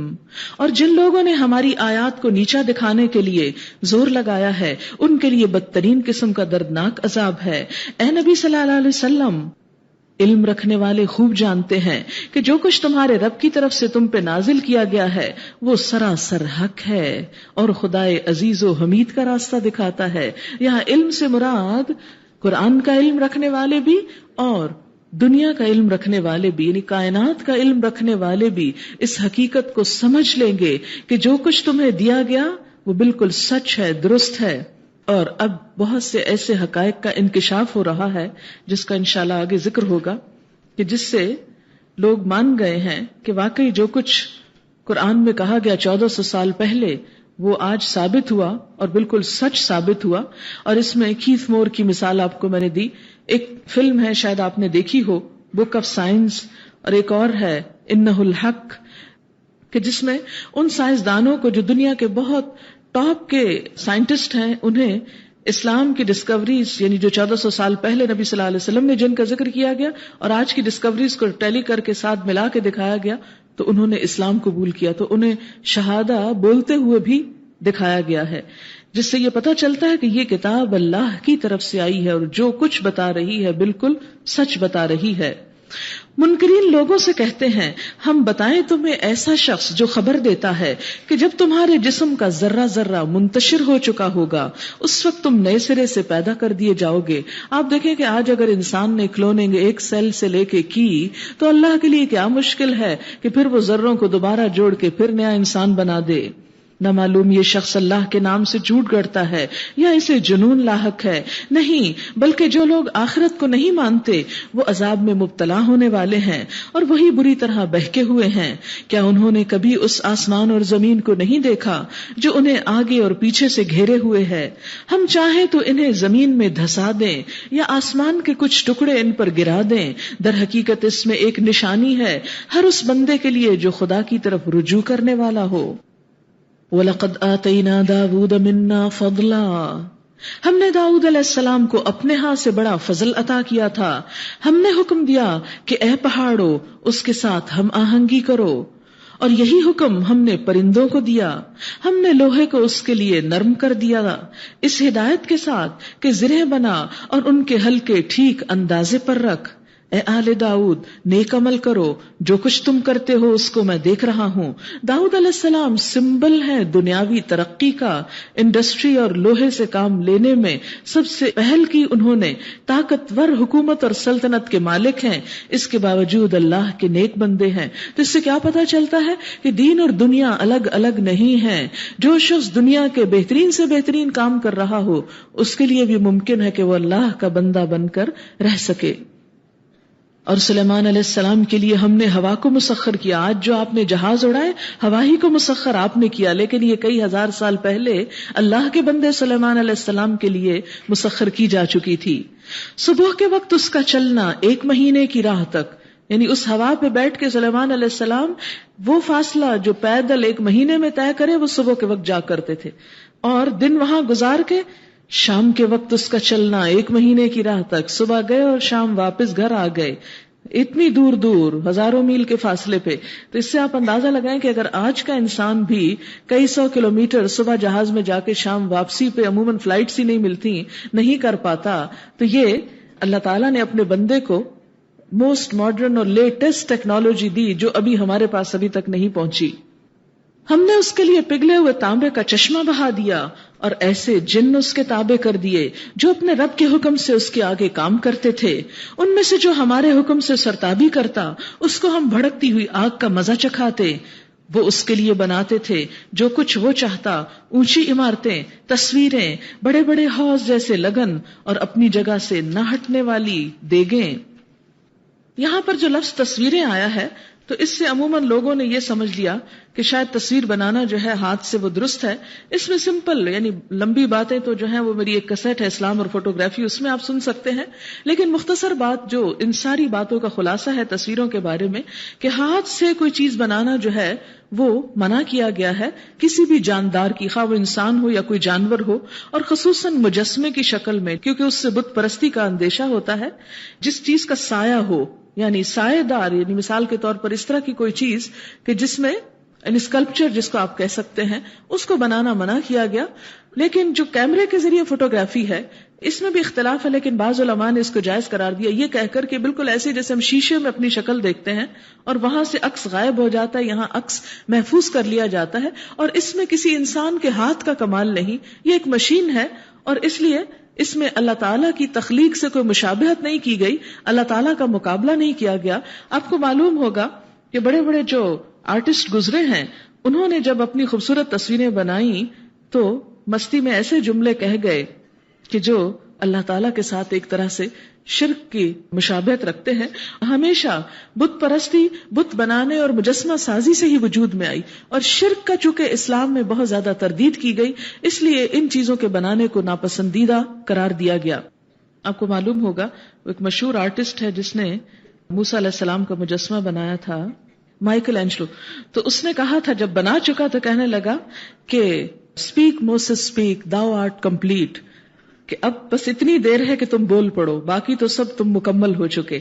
اور کہتے ہیں کہ اس نے مجسمہ سازی کا فن سیکھنے کے لیے مرے ہوئے انسانوں کی قبروں سے ہڈیاں نکال کر جسم کے اندرونی حصوں کی بھی پوری شناخت کی، تاکہ ایک مجسمہ بنانے کے لیے صرف ظاہر نہیں اندر سے بھی ایسی چیزیں رکھی جائیں، یعنی جو ایک طرح سے اللہ کی تخلیق کی مشابہت تھی. تو اللہ کی تخلیق کی مشابہت جو ہے وہ شرک میں آ جاتا ہے. اس لیے اسلام نے، کیونکہ عموماً لوگ کہتے ہیں جی اتنی کیا ریجیڈیٹی، یہ کیوں منع کیا گیا، اور ہر طرح کی لے دے ہوتی رہتی ہے، اور آج کے دور میں تو یہ ہو نہیں سکتا. تو بات یہ ہے کہ بالکل مماثلت منع ہے. ہاں اگر ایجوکیشنل پرپز کے لیے کوئی چیز موٹی ایسی بھدی سی بنا لی جائے کہ جس میں مماثلت نہ ہو، یعنی اصل چیز کے ہو بہو بنانا منع ہے. لیکن اگر کوئی ایسا فگر ہو کہ جس میں ایک یعنی تعلیم دینا مقصود ہو تو اس کی پھر بھی گنجائش نکلتی ہے. اور اے آل داؤد عمل کرو شکر کے طریقے پر، میرے بندوں میں کم ہی شکر گزار ہیں.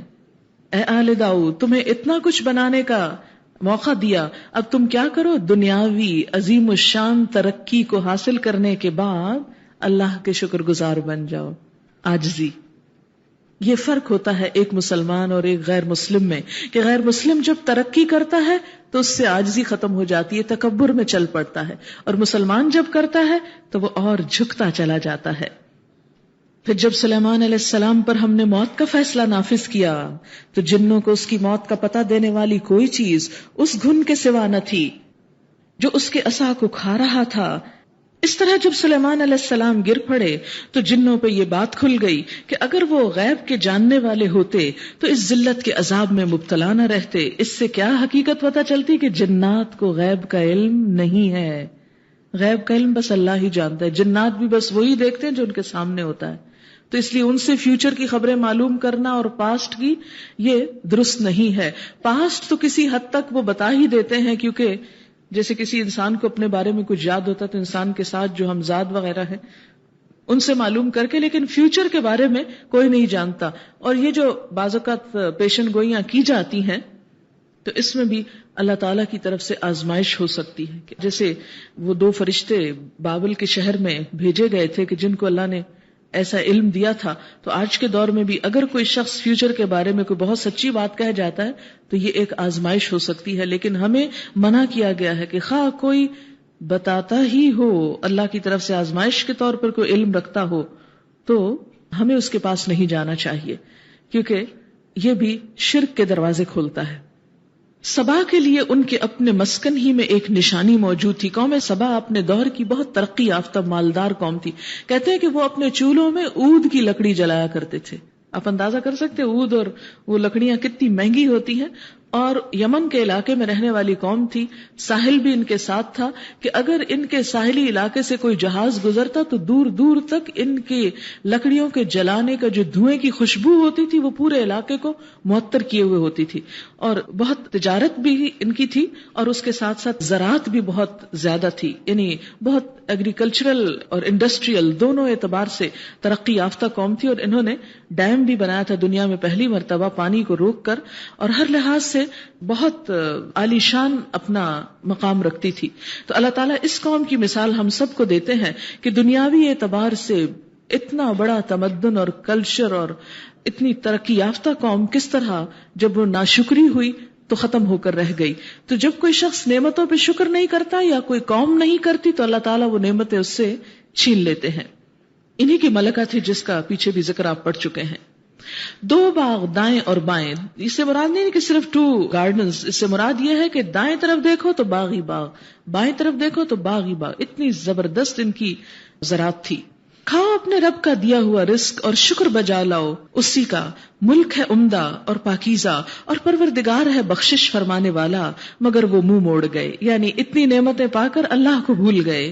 آخر کار ہم نے ان پر بند توڑ سیلاب بھیج دیا اور ان کے پچھلے 2 باغوں کی جگہ 2 اور باغ انہیں دیے جن میں کڑوے کسیلے پھل اور جھاؤ کے درخت تھے اور کچھ تھوڑی سی بیریاں. ناشکری کا یہ انجام ہوا کہ نعمت چھن گئی. یہ تھا ان کے کفر کا بدلہ جو ہم نے ان کو دیا تھا، اور ناشکر انسان کے سوا ایسا بدلہ ہم اور کسی کو نہیں دیتے. اور ہم نے ان کے اور ان کی بستیوں کے درمیان جن کو ہم نے برکت عطا کی تھی نمایاں بستیاں بسا دی تھی، یعنی پورے کا پورا علاقہ آباد ہو گیا تھا، اور ان میں سفر کی مسافتیں ایک اندازے پہ رکھ دی تھی، جیسے آج کے ترقی یافتہ ممالک میں ہر تھوڑی دیر کے بعد ایک سروس آ جاتی ہے، تو بالکل ان کے بھی سفر کے اندازے ایسے تھے کہ بہت سے ریسٹ کے مقامات اور بہت خوبصورت سفر، کیونکہ سڑک کے دونوں طرف باغ ہوں اور پھر آرام کی جگہ ہوں، اور باغ بھی کہا جاتا ہے کہ پھلدار درختوں کے تھے کہ ہر طرف نعمتیں ہی نعمتیں بکھری ہوئی تھی، دنیا میں ایک جنت تھی ان کی جگہ، لیکن انہوں نے جب ناشکری کی تو ان کا انجام بہت بھیانک ہوا۔ فرمایا چلو پھرو ان راستوں میں رات دن پورے امن کے ساتھ، مگر انہوں نے کہا اے ہمارے رب، یعنی یہ زبان حال سے کہا، بول کے نہیں اپنے عمل سے کہا، ہمارے سفر کی مسافتیں لمبی کر دے۔ انہوں نے اپنے اوپر آپ ظلم کیا، آخرکار ہم نے انہیں ایک افسانہ بنا کے رکھ دیا، آج بس ان کی کہانیاں ہی کہانیاں ہیں، اور انہیں بالکل تتر بتر کر ڈالا، یعنی سب لوگ جو ایک جگہ پر تھے جب کھانے کو کچھ نہ رہا تو سب ادھر ادھر ہجرت کر گئے اور پوری دنیا میں قوم پھیل گئی۔ یقیناً اس میں نشانیاں ہیں ہر اس شخص کے لیے جو بڑا صابر و شاکر ہو۔ ان کے معاملے میں ابلیس نے اپنا گمان درست پایا، یعنی شیطان نے ان کو بہکایا اور اس کا خیال تھا کہ میں بہکا لوں گا، اور وہ بہکا گیا، اس کی بات سچی ہو گئی۔ انہوں نے اسی کی پیروی کی، یعنی شیطان کی بات مانی، سوائے ایک تھوڑے سے گروہ کے جو مومن تھے۔ ابلیس کو ان پہ کوئی زور حاصل نہ تھا، مگر جو کچھ ہوا اس لیے ہوا کہ ہم یہ دیکھنا چاہتے تھے کہ کون آخرت کا ماننے والا ہے اور کون اس کی طرف سے شک میں پڑا ہوا ہے۔ تیرا رب ہر چیز پر نگران ہے۔ اے نبی صلی اللہ علیہ وسلم، ان مشرکین سے کہیے کہ پکار دیکھو اپنے ان معبودوں کو جنہیں تم اللہ کے سوا اپنا معبود سمجھے بیٹھے ہو، وہ نہ آسمانوں میں کسی ذرہ برابر چیز کے مالک ہیں نہ زمین میں، وہ آسمان و زمین کے ملکیت میں شریک بھی نہیں ہے، ان میں سے کوئی اللہ کا مددگار بھی نہیں ہے، اور اللہ کے حضور کوئی شفاعت بھی کسی کے لیے فائدہ مند نہیں ہو سکتی بجز اس شخص کے جس کے لیے اللہ نے سفارش کی اجازت دی ہو۔ حتیٰ کہ جب لوگوں کے دلوں سے گھبراہٹ دور ہوگی تو وہ سفارش کرنے والوں سے پوچھیں گے کہ تمہارے رب نے کیا جواب دیا، وہ کہیں گے کہ ٹھیک جواب ملا اور وہ بزرگ و برتر ہے۔ اس سے کیا پتہ چلتا ہے کہ سفارش تو قیامت کے دن ہے، نبی صلی اللہ علیہ وسلم شافع محشر ہیں، لیکن شفاعت اسی وقت مؤثر ہوگی جب اللہ کسی کے لیے شفاعت کی اجازت دیں گے، اور اگر کسی کے لیے اجازت ہی نہ ملی تو آپ پھر سفارش کریں گے ہی نہیں۔ اے نبی صلی اللہ علیہ وسلم، ان سے پوچھو کون تم کو آسمانوں اور زمین سے رزق دیتا ہے؟ کہو اللہ۔ اب لا محالہ ہم میں اور تم میں سے کوئی ایک ہی ہدایت پر ہے یا کھلی گمراہی میں پڑا ہوا ہے، یعنی دونوں تو سچے نہیں ہو سکتے، وہ کہنے والا کہ اللہ دیتا ہے اور وہ جو کہے کہ وہ نہیں، کوئی اور بت دیتے ہیں۔ ان سے کہو جو قصور ہم نے کیا ہو اس کی کوئی باز پرس تم سے نہ ہوگی، اور جو کچھ تم کر رہے ہو اس کی کوئی جواب طلبی ہم سے نہ کی جائے گی۔ کہو ہمارا رب ہم کو جمع کرے گا، پھر ہمارے درمیان ٹھیک ٹھیک فیصلہ کر دے گا، وہ ایسا زبردست حاکم ہے جو سب کچھ جانتا ہے۔ ان سے کہو ذرا مجھے دکھاؤ تو صحیح وہ کون ہستیاں ہیں جنہیں تم نے اس کے ساتھ شریک لگا رکھا ہے، ہرگز نہیں، زبردست اور دانا تو وہ بس اللہ ہی ہے۔ اور اے نبی صلی اللہ علیہ وسلم، ہم نے تم کو تمام ہی انسانوں کے لیے بشیر و نذیر بنا کر بھیجا، تمام انسانوں کے لیے، اس لیے کسی اور نبی کی ضرورت ہی نہیں، سب کے لیے آپ ہی کافی ہیں، کیونکہ نبی کی اصل چیز کیا ہے؟ اس کی تعلیمات، جب وہ موجود ہیں تو گویا وہی سلسلہ چل رہا ہے، مگر اکثر لوگ جانتے نہیں ہیں۔ اور سچی بات ہے نا، پوری دنیا میں تو ہم نے میسج نہیں کنوے کیا کہ نبی صلی اللہ علیہ وسلم سب کے نبی ہیں۔ یہ لوگ تم سے کہتے ہیں کہ وہ قیامت کا وعدہ کب پورا ہوگا؟ اگر تم سچے ہو کہو تمہارے لیے ایک ایسے دن کی میعاد مقرر ہے جس کے آنے میں نہ ایک گھڑی بھر کی تاخیر تم کر سکتے ہو اور نہ ایک گھڑی بھر اسے پہلے لا سکتے ہو۔ یہ کافر کہتے ہیں ہم ہرگز اس قرآن کو نہ مانیں گے اور نہ اس سے پہلے آئی ہوئی کسی کتاب کو تسلیم کریں گے۔ کاش تم دیکھو ان کا حال، یعنی اب تو کہتے ہیں نہیں مانیں گے، کاش تم دیکھو ان پہ کیا گزرنے والی ہے۔ اس وقت جب یہ ظالم اپنے رب کے حضور کھڑے ہوں گے، اس وقت یہ ایک دوسرے پر الزام دھریں گے۔ جو لوگ دنیا میں دبا کر رکھے گئے تھے وہ بڑے بننے والوں سے کہیں گے اگر تم نہ ہوتے تو ہم مومن ہوتے، یعنی ہم تو تمہاری پیروی میں مارے گئے۔ وہ بڑے بننے والے ان دبے ہوئے لوگوں کو جواب دیں گے کیا ہم نے تمہیں اس ہدایت سے روکا تھا جو تمہارے پاس آئی تھی؟ ہم نے کب منع کیا تھا کہ اللہ کی بات نہ مانو؟ بلکہ تم خود مجرم لوگ تھے کہ اللہ کی ماننے کی بجائے ہمیں فالو کرتے تھے. وہ دبے ہوئے لوگ ان بڑے بننے والوں سے کہیں گے نہیں، بلکہ شب و روز کی مکاری تھی جب تم ہم سے کہتے تھے کہ ہم اللہ سے کفر کریں اور دوسروں کو اس کا ہمسر ٹھہرائیں. آخرکار جب یہ لوگ عذاب دیکھیں گے تو اپنے دلوں میں پچھتائیں گے اور ہم ان منکرین کے گلوں میں طوق ڈال دیں گے. کیا لوگوں کو اس کے سوا اور کوئی بدلہ دیا جا سکتا ہے کہ جیسے ان کے اعمال تھے ویسی ہی جزا پائیں؟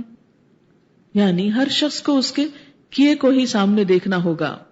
کبھی ایسا نہیں ہوا کہ ہم نے کسی بستی میں ایک خبردار کرنے والا بھیجا ہو اور اس بستی کے کھاتے پیتے لوگوں نے یہ نہ کہا ہو کہ جو پیغام تم لے کر آئے ہو اس کو ہم نہیں مانتے. ہر دور میں یہ ہوا کہ ہر دور کی ایلیٹ نے زیادہ تر اللہ کے پیغام کو جھٹلایا، ان میں سے کم لوگ ماننے والے ہوئے، لیکن جو مان گئے وہ ماننے میں بھی بہت آگے نکل گئے. تو فرمایا کہ ہمیشہ ہر بستی کے بڑوں نے کیا کہا، یہ پیغام جو تم لائے ہو یہ ہم نہیں مانتے. وہ کیوں نہیں مانتے تھے؟ اس لیے کہ اس کو مان کر ان کے کچھ مفادات پہ زد پڑتی تھی، ان کی دنیا کا کچھ نقصان ہوتا تھا. تو ان کو چونکہ آخرت تو نظر نہیں آتی تھی، اس لیے دنیا کا نقصان ان پہ بڑا بھاری تھا، اس وجہ سے وہ انکار کر گئے. انہوں نے ہمیشہ یہی کہا کہ ہم تم سے زیادہ مال اور اولاد رکھتے ہیں، اگر تم بہت اچھے ہوتے تو ہم سے زیادہ مالدار ہوتے، اور ہم ہرگز سزا پانے والے نہیں. ہر چیز ہمیں یہاں مل گئی تو کل کیوں نہیں ملے گی؟ اے نبی صلی اللہ علیہ وسلم ان سے کہو میرا رب جسے چاہتا ہے کشادہ رزق دیتا ہے، جسے چاہتا ہے نپا تلا عطا کرتا ہے. یعنی یہ تو اس کی اپنی تقسیم ہے، اس کا کسی کی ہدایت اور گمراہی سے تعلق نہیں، مگر اکثر لوگ اس کی حقیقت نہیں جانتے. یہ تمہاری دولت اور تمہاری اولاد نہیں جو تمہیں ہم سے قریب کرتی ہو.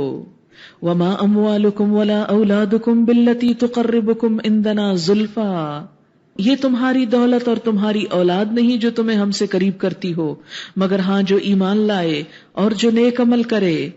یہی لوگ ہیں جن کے لیے ان کے عمل کی دوہری جزا ہے اور وہ بلند و بالا عمارتوں میں اطمینان سے رکھے جائیں گے. وہ بلند و بالا عمارتوں میں اطمینان سے رہیں گے، امن سے، کوئی خوف، کوئی ڈر، کوئی پہرے دار وہاں نہ ہوگا. آپ صلی اللہ علیہ وسلم نے فرمایا جنت میں ایسے بلند بالا خانے، بلند عمارتیں ہیں جن کا ظاہر باطن سے، باطن ظاہر سے نظر آتا ہے. یہ کون سی ہو سکتی ہیں؟ کس چیز کی ہو سکتی ہیں؟ شیشے کی. آج ہم بڑا فخر کرتے ہیں، دیکھا فلاں عمارت دیکھی، وہ بیورلی سینٹر دیکھا، وہ فلانا سینٹر جس کی پوری شیشے کی والز ہے. لوگ خاص طور پہ ٹریول کر کے جاتے ہیں ان جگہوں پر کہ جو پورے شیشے کے بنے ہوئے ہوں، اندر بیٹھے ہوئے باہر سے نظر آ رہے ہیں. اور اب آپ کو معلوم ہے ترقی یافتہ دنیا میں آپ نیوز میں دیکھتے ہوں گے CNN پہ کہ اندر آفیسز میں بیٹھ کے کام کرے اور باہر سڑک ایسے نظر آ رہی ہے جیسے سڑک پہ بیٹھے ہوئے کام کر رہے ہوں. تو بہت اس میں فخر محسوس کیا جاتا ہے نا کہ ایسی بلند عمارتیں بنا لی کہ اندر سے باہر اور باہر سے اندر سب نظر آ سکتا ہے. تو اس کے لیے اصل حقیقت کیا ہے کہ اللہ تعالیٰ نے تو 1400 سال پہلے جنت کی تعریف یہ کر دی تھی کہ وہاں ایسا کچھ ہوگا کہ جہاں اندر کا باہر اور باہر کا اندر نظر آئے گا. تو اس پہ کسی عرابی نے کہا کہ یا رسول اللہ صلی اللہ علیہ وسلم یہ کس کی ہوگی، یعنی یہ شیشے کے گھر کس کے ہوں گے؟ ذرا جواب سنیں آپ کا. آپ صلی اللہ علیہ وسلم نے فرمایا جو نرم کلامی کرے، نرمی سے بات کرے. اگر ایسے گھر لینے ہیں شیشے والے، اس لیے کہ دوسرے لوگ تو توڑ دیں گے ان شیشوں کو اپنی سخت آوازوں سے. جو نرم کلامی کرے، کھانا کھلائے، یعنی دوسروں کو کھلائے، اور روزے رکھے، اور جب لوگ سو رہے ہوں تو نماز پڑھے، جیسے تراویح پڑھنا یا تہجد پڑھنا.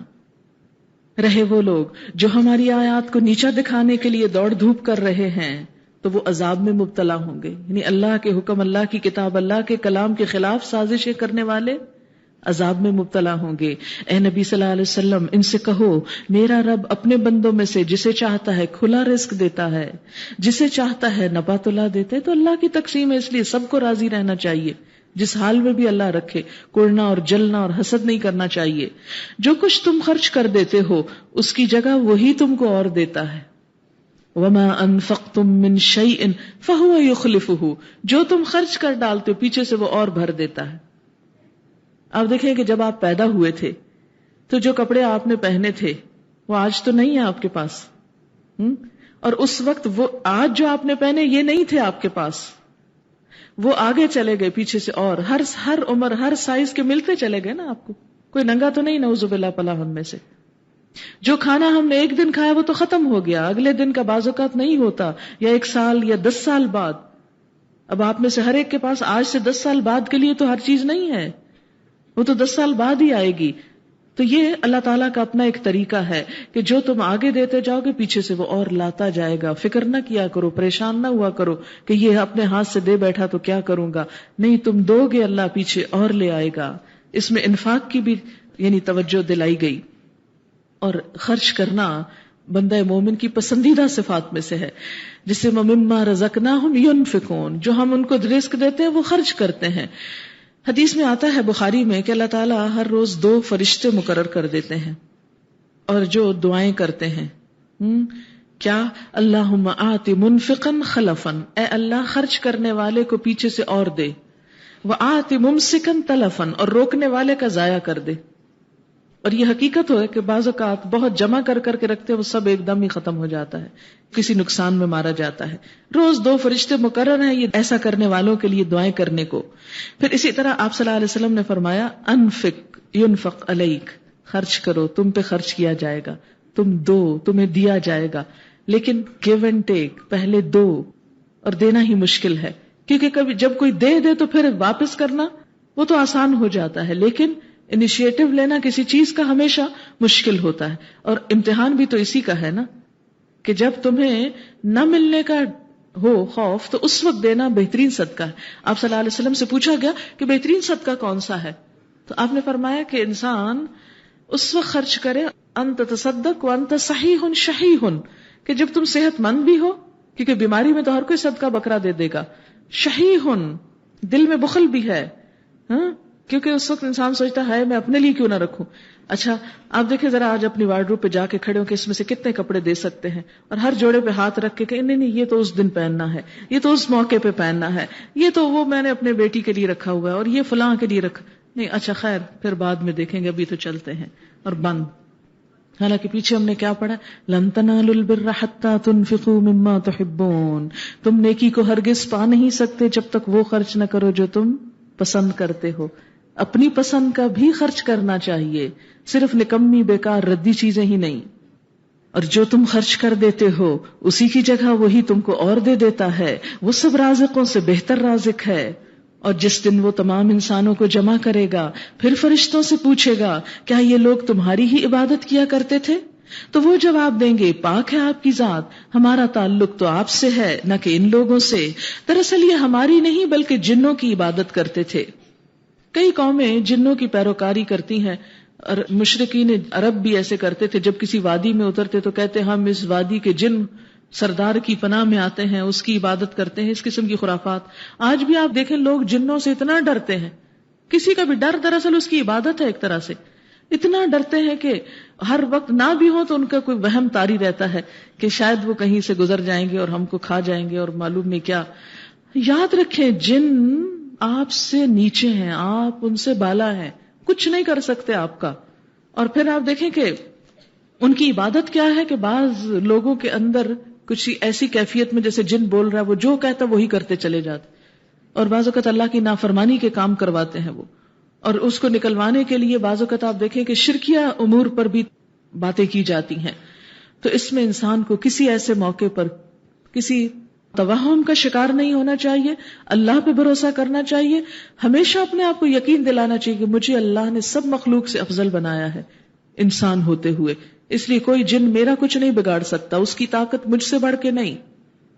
اس وقت ہم کہیں گے آج تم میں سے کوئی نہ کسی کو فائدہ پہنچا سکتا ہے نہ نقصان، اور ظالموں سے کہہ دیں گے کہ اب چکھو اس عذاب جہنم کا مزہ جسے تم جھٹلایا کرتے تھے۔ ان لوگوں کو جب ہماری صاف صاف آیات سنائی جاتی ہیں تو یہ کہتے ہیں کہ یہ شخص تو بس چاہتا ہے کہ تم کو ان معبودوں سے برگشتہ کر دے جن کی عبادت تمہارے باپ دادا کرتے آئے ہیں، اور کہتے ہیں کہ یہ قرآن محض ایک جھوٹ ہے گھڑا ہوا، ان کافروں کے سامنے جب حق آیا تو انہوں نے کہہ دیا یہ تو سری جادو ہے، حالانکہ نہ ہم نے ان لوگوں کو پہلے کوئی کتاب دی تھی کہ یہ اسے پڑھتے ہوں، اور نہ تم سے پہلے ان کی طرف کوئی متنبع کرنے والا بھیجا تھا. ان سے پہلے گزرے ہوئے لوگ جھٹلا چکے ہیں. جو کچھ ہم نے انہیں دیا تھا اس کے عشرے عشیر کو بھی یہ نہیں پہنچے ہیں، مگر جب انہوں نے میرے رسولوں کو جھٹلایا تو دیکھ لو میری سزا کیسی سخت تھی. اے نبی صلی اللہ علیہ وسلم ان سے کہو کہ میں تمہیں بس ایک بات کی نصیحت کرتا ہوں، خدا کے لیے تم اکیلے اکیلے دو دو مل کر اپنا دماغ لڑاؤ.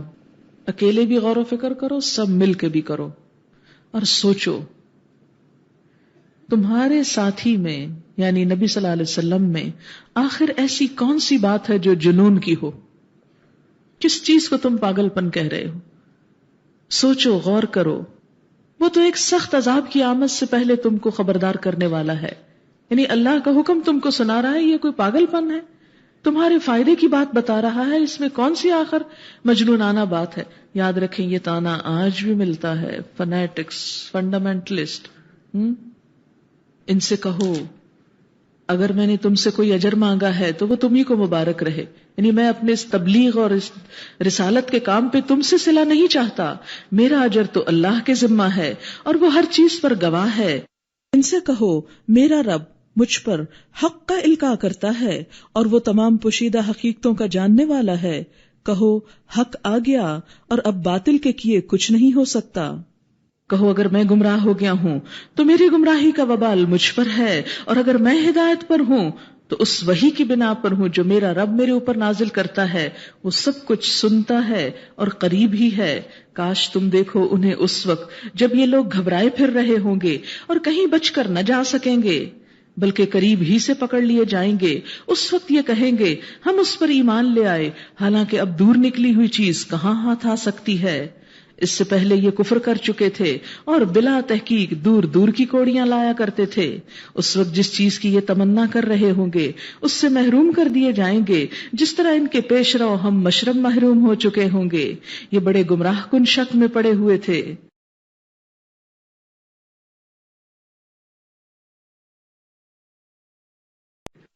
سورۃ فاطر.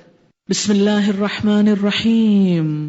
الحمد للہ فاطر السماوات والارض جاعل الملائکۃ رسلا اولی اجنحۃ مثنی وثلاث ورباع یزید فی الخلق ما یشاء ان اللہ علی کل شیء قدیر. تعریف اللہ ہی کے لیے ہے جو آسمانوں اور زمین کا بنانے والا ہے. اتنا بڑا کام کیا اس نے، اور فرشتوں کو پیغام رساں مقرر کرنے والا ہے. ایسے فرشتے جن کے 2 اور 3 اور 4 بازو ہیں. وہ اپنی مخلوق کی ساخت میں جیسا چاہتا ہے اضافہ کرتا ہے، جیسا چاہے بنا دے. چاہے تو کسی انسان کے 2 ہاتھ بنا دے، چاہے تو 1 بنا دے، چاہے تو 5 انگلیاں لگائے، چاہے 6 لگائے، چاہے کوئی بھی نہ لگائے، چاہے لمبی لگائے چاہے چھوٹی لگائے، جیسا وہ چاہے کرے. یقیناً اللہ ہر چیز پر قادر ہے. اللہ جس رحمت کا دروازہ بھی لوگوں کے لیے کھول دے اسے کوئی روکنے والا نہیں، جسے وہ بند کر دے اسے اللہ کے بعد پھر کوئی دوسرا کھولنے والا نہیں. کتنی اہم آیت ہے یہ. ما یفتح اللہ للناس من رحمت فلا ممسک لها. اللہ کی رحمت آنے لگے کسی کے باندھے بند نہیں سکتا، اور اگر وہ بند کر دے تو ساری دنیا بھی مل کے لانا چاہے تو آ سکتی نہیں ہے. یہ ایمان ہونا چاہیے ہم سب کا.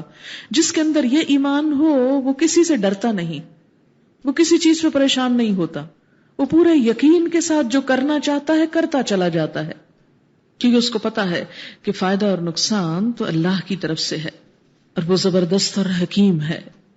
لوگوں تم پر اللہ کے جو احسانات ہیں انہیں یاد رکھو، سوچا کرو، ان کا ذکر کیا کرو، کیونکہ ہم ہر وقت وہ باتیں زیادہ ذکر کرتے ہیں جو چیزیں ہمارے پاس نہیں ہیں. مایوسی کی باتیں جو نہیں ہے وہ کہتے ہیں یہ نہیں ہے، یہ نہیں ہے، یہ نہیں. جو دکھ ہے ان کا رونا بہت روتے، جو نعمتیں ملی ان کا ذکر سرے سے نہیں کرتے. یہ ایک نیگیٹو ایٹیچیوڈ ہے لائف کے بارے میں. اس لیے ہمیشہ ریمین پازیٹو، جو ہے اس پہ نظر رکھو، جو نہیں اس کے لیے صبر سے کوشش بھی کرو، دعا بھی مانگو. کیا اللہ کے سوا کوئی اور خالق بھی ہے جو تمہیں آسمان اور زمین سے رزق دیتا ہو؟ کوئی معبود اس کے سوا نہیں، آخر تم کہاں سے دھوکا کھا رہے ہو؟ اب اگر اے نبی صلی اللہ علیہ وسلم یہ لوگ تمہیں جھٹلاتے ہیں تو یہ کوئی نئی بات نہیں، تم سے پہلے بھی بہت سے رسول جھٹلائے جا چکے ہیں، اور سارے معاملات آخر کار اللہ ہی کی طرف رجوع ہونے والے ہیں، یعنی سب کو پلٹنا وہاں ہے، وہ حساب لے گا۔ لوگوں، اللہ کا وعدہ یقیناً سچا ہے، لہذا دنیا کی زندگی تمہیں دھوکے میں نہ ڈالے۔ کیا ہے سب سے بڑا دھوکا؟ یہ سب ہمیشہ رہے گا، ہم یہیں رہیں گے، ہم نے کہیں نہیں جانا۔ مت بھولو کہ جلدی چلے جانا ہے، اور نہ وہ بڑا دھوکے باز تمہیں اللہ کے بارے میں دھوکا دینے پائے کہ تمہیں سجھائے اللہ بڑا غفور رحیم ہے، جو چاہے گناہ کرتے رہو۔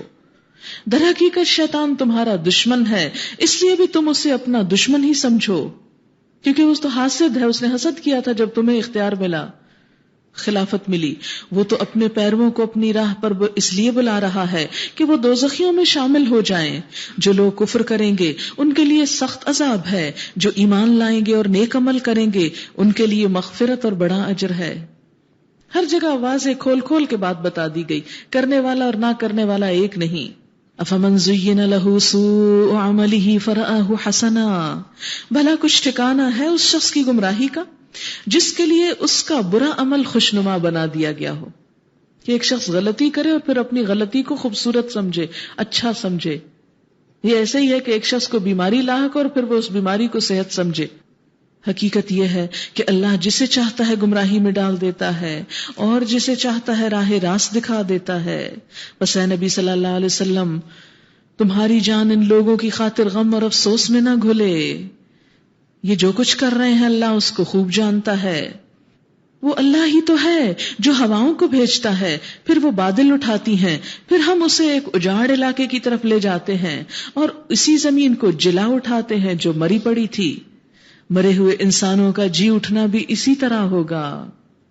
حدیث میں آتا ہے کہ ابن آدم تمام کا تمام گل سڑ جاتا ہے لیکن ریڑھ کی ہڈی نہیں سڑتی، اسی سے پیدا کیا گیا اور اسی سے ترکیب دیا جائے گا، دوبارہ یہیں سے پیدائش شروع ہوگی، یہی بیس بنے گی۔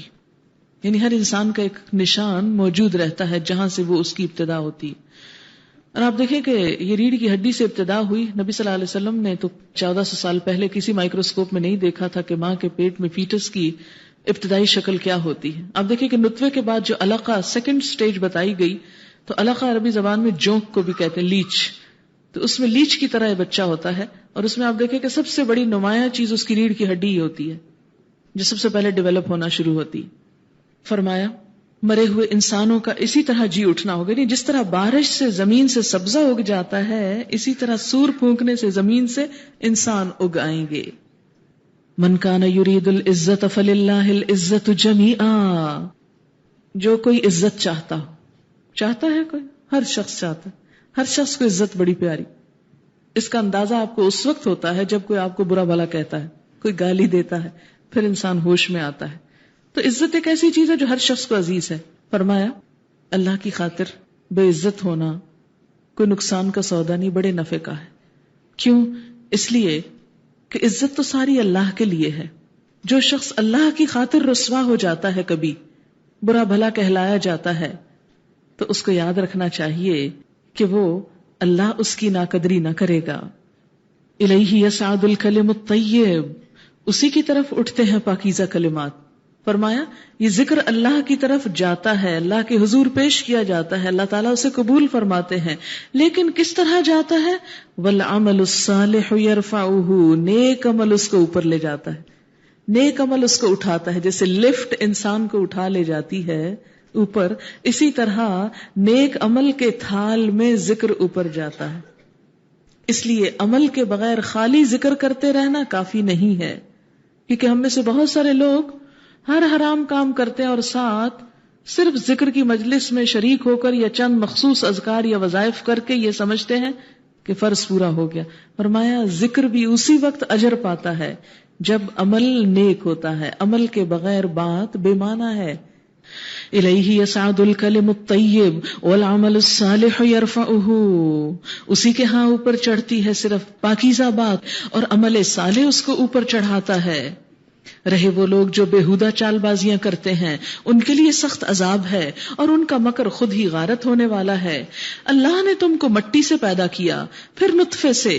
آپ کو پتا ہے کہ مٹی کے اندر کیچڑ میں امیبا بنتا ہے، اور امیبا لائف کی ابتدا ہے۔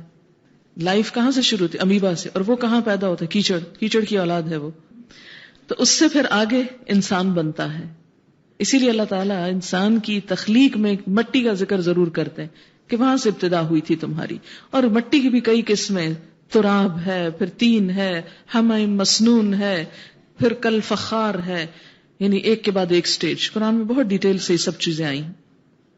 اللہ نے تم کو مٹی سے پیدا کیا، پھر نطفہ سے، پھر تمہارے جوڑے بنا دیے، یعنی مرد اور عورت۔ کوئی عورت حاملہ نہیں ہوتی، نہ بچہ جنتی ہے، مگر یہ سب کچھ اللہ کے علم میں ہوتا ہے۔ خود ماں کو نہیں پتا ہوتا کہ پریگننٹ ہو چکی یا نہیں، مگر اللہ کو پتا ہوتا ہے۔ کوئی عمر پانے والا عمر نہیں پاتا، نہ کسی کی عمر میں کچھ کمی ہوتی ہے، مگر یہ سب کچھ ایک کتاب میں لکھا ہوتا ہے، تقدیر۔ لیکن وہ کتاب اللہ کے پاس ہے۔ قرآن پاک میں آتا ہے یمحو اللہ ما یشاء ویثبت، اللہ جس چیز کو چاہتا ہے مٹا دیتا ہے اور جس چیز کو چاہتا ہے ثابت رکھتا ہے۔ وَعِندَهُ أُمُّ الْكِتَابِ، اصل کتاب اس کے پاس ہے۔ اس لیے دعا سے تقدیر بدل جاتی ہے۔ اگر دعائیں کثرت سے کی جائیں تو کوئی شخص یہ بہانہ نہیں کر سکتا یا اللہ تو نے میری قسمت میں جہنم لکھ دیا، اب میں تو جنت میں جا نہیں سکتا، اس لیے میں کر رہا ہوں جو کر رہا ہوں۔ نہیں، اگر آپ واقعی سمجھ لیں، اول تو کسی کو پتا نہیں، لیکن اگر آپ اپنے لیے یہی سمجھ بیٹھے ہیں کہ میں نے تو جنت میں جانا نہیں، تو اس لیے کچھ کرنے کا فائدہ کیا؟ تو نہیں، پھر بھی کچھ کریں اور خوب اللہ سے لاڈ کریں، دعائیں مانگیں، توبہ استغفار کریں اور رو رو کے اللہ کو منا لیں اور جنت میں چلے جائیں۔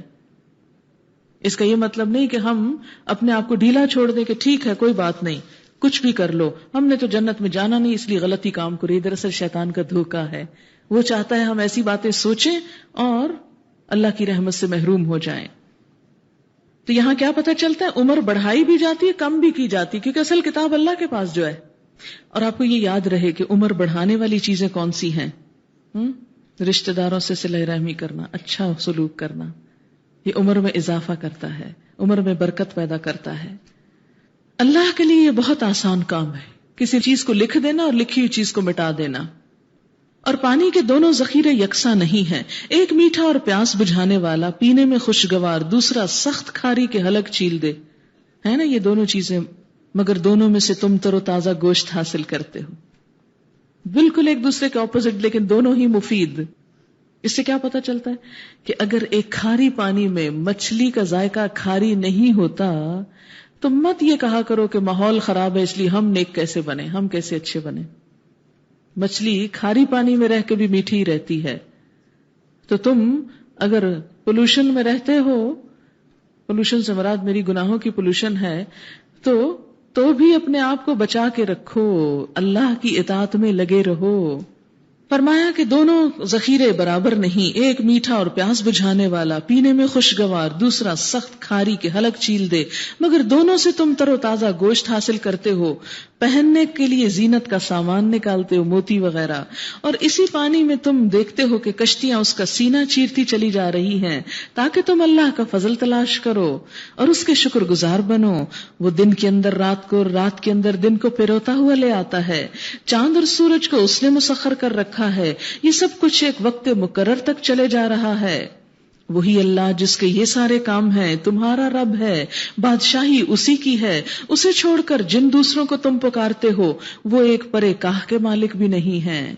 انہیں پکارو تو وہ تمہاری دعائیں سن نہیں سکتے، سن لیں تو ان کا تمہیں کوئی جواب نہیں دے سکتے، اور قیامت کے روز وہ تمہارے شرک کا انکار کر دیں گے۔ یعنی مردوں سے مت مانگو، وہ تو انکار کر دیں گے کہ تم نے کچھ مانگا بھی تھا۔ حقیقت حال کی ایسی صحیح خبر تمہیں ایک خبردار کرنے والے کے سوا کوئی نہیں دے سکتا۔ دیکھیں کتنی خالص بات کر دی گئی نا، کہ اللہ کے سوا تم جس کو پکارتے ہو وہ پرے کاہ کے برابر کسی چیز کے مالک نہیں، ہر چیز کا مالک تو اللہ ہے۔ اگر تم انہیں پکارو گے تمہاری دعا سنیں گے نہیں، اگر سن لیں جواب نہیں دے سکتے، اور قیامت کے دن انکار کر دیں گے، کوئی ہم نے تمہیں نہیں کہا تھا کہ ہمارے در پہ آؤ۔ آیت نمبر ہے 14 سورت فاطر، گھر جا کے دوبارہ پڑھ کے اپنے عقائد کو درست کر لیجئے۔ یا ایھا الناس، اے لوگو، سب کو خطاب ہے. قرآن کا پیغام پوری انسانیت کے لیے. یہ مسلمانوں کی کوئی ٹھیکیداری نہیں کہ صرف ہمارے لیے. قرآن سب کے لیے ہے. یا ایھا الناس انتم الفقراء الی اللہ، تم سب اللہ کے محتاج ہو، بڑے ہو کے چھوٹے ہو، مرد ہو کے عورت ہو، بوڑھے ہو کے بچے ہو، کالے ہو کے گورے ہو، امیر ہو کے غریب ہو، بادشاہ ہو کے فقیر ہو، تم سب کون ہو؟ انتم الفقراء الی اللہ، تم سب اللہ کے محتاج ہو. اور انسان اپنی محتاجی دیکھے. پیدائش سے پہلے کتنا کمزور حقیر ہوتا ہے ماں کے پیٹ میں. اگر خدا پیدا نہ کرے تو خود سے کوئی نہیں بن سکتا. کسی تکبر میں مبتلا نہ ہو. محتاج ہو تم سب اللہ کے. خود جھک کے آ جاؤ اللہ کی طرف، بات مان لو ورنہ لے جائے جاؤ گے. واللہ هو الغنی الحمید، اور اللہ وہ بے نیاز تعریف والا ہے.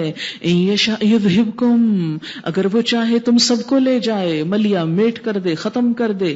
جیسے مختلف ریسنٹلی زلزلوں میں لوگ جو ہیں صفایا ہو گیا بستیوں کا. وَيَأْتِ بِخَلْقٍ جَدِيدٍ، نئی مخلوق لے آئے. وَمَا ذَلِكَ عَلَى اللَّهِ بِعَزِيزٍ، یہ کام اللہ کے لیے کچھ مشکل نہیں. فرمایا کہ وہ چاہے تو تمہیں ہٹا کر کوئی نئی مخلوق لے آئے. ایسا کرنا اللہ کے لیے کچھ مشکل نہیں. کوئی بوجھ اٹھانے والا کسی دوسرے کا بوجھ نہ اٹھائے گا. اگر کوئی لدا ہوا نفس اپنا بوجھ اٹھانے کے لیے پکارے گا تو اس کے بوجھ کا ایک ادنا حصہ بھی بٹانے کے لیے کوئی نہ آئے گا، چاہے وہ قریب ترین رشتہ دار ہی کیوں نہ ہو. یعنی قیامت کے دن کوئی کسی کے کام نہ آئے گا. اس لیے ہر شخص اپنے لیے خود کچھ تیار کر لے. اے نبی صلی اللہ علیہ وسلم، تم تو صرف انہی لوگوں کو خبردار کر سکتے ہو جو بن دیکھے اپنے رب سے ڈرتے ہیں، نماز قائم کرتے ہیں. جو شخص بھی پاکیزگی اختیار کرتا ہے اپنی ہی بھلائی کے لیے کرتا ہے. وَمَن تَزَكَّىٰ فَإِنَّمَا يَتَزَكَّىٰ لِنَفْسِهِ وَإِلَى اللَّهِ الْمَصِيرُ، جو پاکیزگی اختیار کرے اپنے ہی فائدے کے لیے کرے گا اور اللہ کی طرف پلٹنا ہے. وَمَا يَسْتَوِي الْأَعْمَىٰ وَالْبَصِيرُ، اندھا اور آنکھوں والا برابر نہیں ہوتے. وَلَا الظُّلُمَاتُ وَلَا النُّورُ، اندھیرے اور روشنی ایک نہیں. وَلَا الظِّلُّ وَلَا الْحَرُورُ، سایہ اور دھوپ برابر نہیں. وَمَا يَسْتَوِي الْأَحْيَاءُ وَلَا الْأَمْوَاتُ، زندہ اور مردہ برابر نہیں ہوتے. زندہ اور مردہ ایک نہیں ہوتے. تو مطلب کیا ہے ان دو چیزوں کو کنٹراسٹ کو سامنے لا کے دکھانے کا؟ کہ اچھائی اور برائی ایک نہیں ہوتے، نیکی اور بدی ایک نہیں، ان دونوں کا انجام بھی ایک نہیں. اس لیے عقل والو اچھائی برائی کا فرق جان کر اچھائی کو اختیار کرو تاکہ تمہاری نجات ہو. ان اللہ یسمع من یشاء، بے شک اللہ سنواتا ہے جس کو چاہتا ہے. وما انت بمسمع من فی القبور، اور آپ ان کو نہیں سنا سکتے جو قبروں میں دفن ہیں. یہ قرآن میں لکھا ہوا ہے، آپ نہیں سنا سکتے جو قبروں میں دفن ہیں. سورۃ فاتر آیت 22. لیکن ہم تلے ہوئے ہیں اس بات پہ کہ نہیں، انہی کو سنانا ہے، انہی سے مانگنا ہے، انہی کے پاس حاجتیں لے کے جانا ہے. اسی لیے تو قبروں پر اتنا رش ہے. ابھی جا کے دیکھیں عبداللہ غازی کے مزار پر کتنے لوگ پہنچے ہوئے اور کیا کیا کر رہے ہیں، سراسر قرآن کی تعلیمات کے خلاف. تم تو بس ایک خبردار کرنے والے ہو، یعنی آپ کا کام کیا پہنچا دینا. اگر کوئی نہیں مانگتا تو پھر اس کی اپنی ذمہ داری، وہ خود جواب دہ ہوگا. لیکن حق بات کہہ دینی چاہیے. ہم نے تم کو حق کے ساتھ بھیجا ہے، بشارت دینے والا اور ڈرانے والا بنا کر. کوئی امت ایسی نہیں گزری جس میں کوئی متنبہ کرنے والا نہ آیا ہو. اب اگر یہ لوگ تمہیں جھٹلاتے ہیں تو ان سے پہلے گزرے ہوئے لوگ بھی جھٹلا چکے ہیں. ان کے پاس ان کے رسول کھلے دلائل اور صحیفے اور روشن ہدایات دینے والی کتاب لے کر آئے تھے. یعنی آج اگر لوگ تمہاری بات نہ مانیں، اس سچ کو قبول نہ کریں اور مسجدوں کی بجائے قبروں کو آباد کریں. ہماری مسجدیں خالی ہوتی ہیں، مزار آباد ہوتے ہیں. عبادت کی جگہ جہاں اللہ سے دعا کرنی چاہیے وہاں کوئی نہیں، بہت کم. اور جہاں روکا گیا وہاں اکثریت پہنچی ہوئی ہے. تو اگر نہیں مانتے تو اس پہ فکر نہ کرو، غم نہ کرو. پہلے رسولوں کو بھی اللہ نے کتابیں، صحیفے، روشن دلائل، ہر چیز دیے، اور انہوں نے لوگوں کو سنائے، پہنچائے، بتائے، لیکن لوگ نہ مان کے دیے. اس لیے اگر یہ نہ مانے تو اس میں غم کی کوئی بات نہیں. پھر جن لوگوں نے نہ مانا ان کو میں نے پکڑ لیا، دیکھو میری سزا کیسی سخت تھی. آخر کتنے دن نہیں مانیں گے، بالآخر تو اللہ کے پاس جانا ہے. پھر وہ پوچھے گا کہ میرے قرآن کی صریح تعلیمات کے خلاف کیوں عمل کیا. کیا تم دیکھتے نہیں ہو کہ اللہ آسمان سے پانی برساتا ہے، پھر اس کے ذریعے سے ہم طرح طرح کے پھل نکال لاتے ہیں جن کے رنگ مختلف ہوتے ہیں. پہاڑوں میں بھی سفید، سرخ اور گہری سیاہ دھاریاں پائی جاتی ہیں. دنیا کی باتیں ہو رہی ہیں. ماربل کے رنگ دکھائے جا رہے ہیں آپ کو، جن کے رنگ مختلف ہوتے ہیں. اور اسی طرح انسانوں اور جانوروں اور مویشیوں کے رنگ بھی مختلف ہیں. حقیقت یہ ہے کہ اللہ کے بندوں میں سے صرف علم رکھنے والے لوگ اس سے ڈرتے ہیں. اور یہ علم صرف قرآن کا علم نہیں، دنیا کا علم بھی ہے، کیونکہ اس سے پیچھے دنیا کی باتیں ہو رہی ہیں. بے شک اللہ زبردست اور درگزر فرمانے والا ہے. ان الذین یتلون کتاب اللہ، بے شک وہ لوگ جو اللہ کی کتاب کی تلاوت کرتے ہیں اور نماز قائم کرتے ہیں اور جو کچھ ہم نے انہیں دیا اس میں سے خرچ کرتے ہیں، کھلے بھی چھپے بھی خرچ کرتے ہیں. یقیناً وہ ایک ایسی تجارت کے متوقع ہیں جس میں ہرگز خسارہ نہ ہوگا. یہ اللہ سے کیا ہوا سودا اور انویسٹمنٹ ہے جس میں کوئی نقصان نہیں. اس تجارت میں انہوں نے اپنا سب کچھ اس لیے کھپایا ہے تاکہ اللہ ان کے اجر پورے کے پورے ان کو دے اور مزید اپنے فضل سے ان کو عطا فرمائے. بے شک اللہ بخشنے والا اور قدردان ہے. اے نبی صلی اللہ علیہ وسلم، جو کتاب ہم نے تمہاری طرف وحی کے ذریعے سے بھیجی ہے وہی حق ہے، تصدیق کرتی ہوئی آئی ہے ان کتابوں کی جو اس سے پہلے آئی تھی. بے شک اللہ اپنے بندوں کے حال سے باخبر ہے، ہر چیز پہ نگاہ رکھنے والا ہے.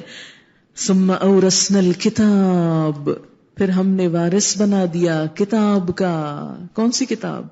اس قرآن کا. کس کو وارث بنایا؟ الذین اصطفینا من عبادنا، ان لوگوں کو جنہیں ہم نے اپنے بندوں میں سے چن لیا. چنے ہوئے لوگ اس کتاب کی خدمت کرتے ہیں. آپ بھی ہو سکتے ہیں جنہیں ہم نے اپنے بندوں میں سے چن لیا، اس کتاب کو ان کے حوالے کر دیا، وارث بنا دیا. لیکن انہوں نے کتاب لے کے کیا کیا؟ فَمِنْهُمْ ظَالِمٌ لِنَفْسِهِ، کچھ نے اپنے اوپر ظلم کیا، یعنی کتاب ایک طرف رکھ کے اپنی مرضی کی. وَمِنْهُمْ مُقْتَصِدٌ، کچھ درمیان کی راہ رہے، کچھ اس کی مانی کچھ دل کی مانی. وَمِنْهُمْ سَابِقٌ بِالْخَيْرَاتِ بِإِذْنِ اللَّهِ، اور کچھ ان میں سے اللہ کے حکم سے نیکیوں میں دوڑ لگا دینے والے تھے، بہت آگے نکل گئے. ذالک هو الفضل الکبیر، یہ ہے بڑا فضل. کون سا؟ کہ اللہ کی راہ میں انسان دوڑ لگا دے، اللہ کی کتاب پڑھنے کا موقع آئے اور پھر وہ گھر بیٹھا رہ جائے اور سوچے کہ نہیں اور کمٹمنٹس ہیں اس لیے یہ کتاب نہیں پڑھ سکتے، اس کا علم حاصل کرنے کا وقت نہیں. کیا کر رہے ہیں ہم؟ ذالک هو الفضل الکبیر، یہ ہے بہت بڑا فضل، ہر مال و دولت سے بڑی مال اور دولت، کہ اللہ کسی کو اس کتاب کی خدمت کی توفیق دے. کیا فضل؟ جنات عدن یدخلونها، ہمیشہ کے باغات جس میں وہ داخل ہوں گے. یحلون فیہا من اساور من ذہب، سونے کے کنگن پہنائے جائیں گے. ولؤلؤا، اور موتیوں کے. یہی تو خواہش ہے ہم سب کی. عورت کی خواہش کیا ہے؟ Gold, pearls. فرمایا سب دوں گا، ابھی تھوڑا سا وقت لگاؤ اس کام پر. وَلِبَاسُهُمْ فِيهَا حَرِيرٌ، اور ان کا لباس اس میں حریر، پیور سلک. یہی تو خواہش ہے، اسی کے پیچھے تو بازاروں میں مارے مارے پھر رہے ہیں. اگر کچھ کمی آ گئی ایک سال کے لیے ان چیزوں کے حصول میں تو اللہ سب کمی پوری کرے گا، اس سے کئی گنا زیادہ بہترین دے گا. دنیا میں تو جا کے دھوکہ بھی کھا آتے ہیں، لاتے کچھ ہے اور ہوتا کچھ ہے. وَقَالُوا الْحَمْدُ لِلَّهِ الَّذِي أَذْهَبَ عَنَّا الْحَزَنَ، کہیں گے شکر اللہ کا جس نے ہم سے غم دور کر دیا. إِنَّ رَبَّنَا لَغَفُورٌ شَكُورٌ، بے شک ہمارا رب بخشش فرمانے والا قدردان ہے، قدردان ہے، وہ قدر کرے گا. اب یہ آیت کسی کافر منافق کے بارے میں نہیں، کتاب کے وارثوں کے بارے میں، آپ کے بارے میں ہے. اور وہ کہیں گے الذی احلنا دار المقامۃ من فضلہ، جس نے ہمیں اپنے فضل سے ابدی قیام کی جگہ ٹھہرا دیا. اب یہاں نہ ہمیں کوئی مشقت پیش آتی ہے نہ تکان لاحق ہوتی ہے. اور جن لوگوں نے کفر کیا ان کے لیے جہنم کی آگ ہے. یہ کون سا کفر؟ یعنی اس کتاب کی ناقدری، ناشکری. نہ ان کا قصہ پاک کیا جائے گا کہ مر جائیں، نہ ان کے لیے جہنم کے عذاب میں کوئی کمی کی جائے گی. اس طرح ہم بدلہ دیتے ہیں ہر اس شخص کو جو کفر کرنے والا ہو. وہاں وہ چیخ چیخ کر کہیں گے اے ہمارے رب ہمیں یہاں سے نکال لے تاکہ ہم نیک عمل کریں ان اعمال سے مختلف جو پہلے کرتے رہے تھے. انہیں جواب دیا جائے گا کیا ہم نے تم کو اتنی عمر نہ دی تھی کہ جس میں کوئی سبق لینا چاہتا تو لے سکتا تھا، اور تمہارے پاس خبردار کرنے والا بھی آیا تھا. آیا نا، نبی صلی اللہ علیہ وسلم تشریف لائے اور امت کے لوگوں میں سے بھی بارہا وقتاً فوقتاً وارننگ دینے والے آئے. اب مزہ چکھو، ظالموں کا یہاں کوئی مددگار نہیں۔ بے شک اللہ آسمانوں اور زمین کی ہر پوشیدہ چیز سے واقف ہے، وہ تو سینوں کے چھپے راز تک جانتا ہے۔ وہی تو ہے جس نے تم کو زمین میں خلیفہ بنایا۔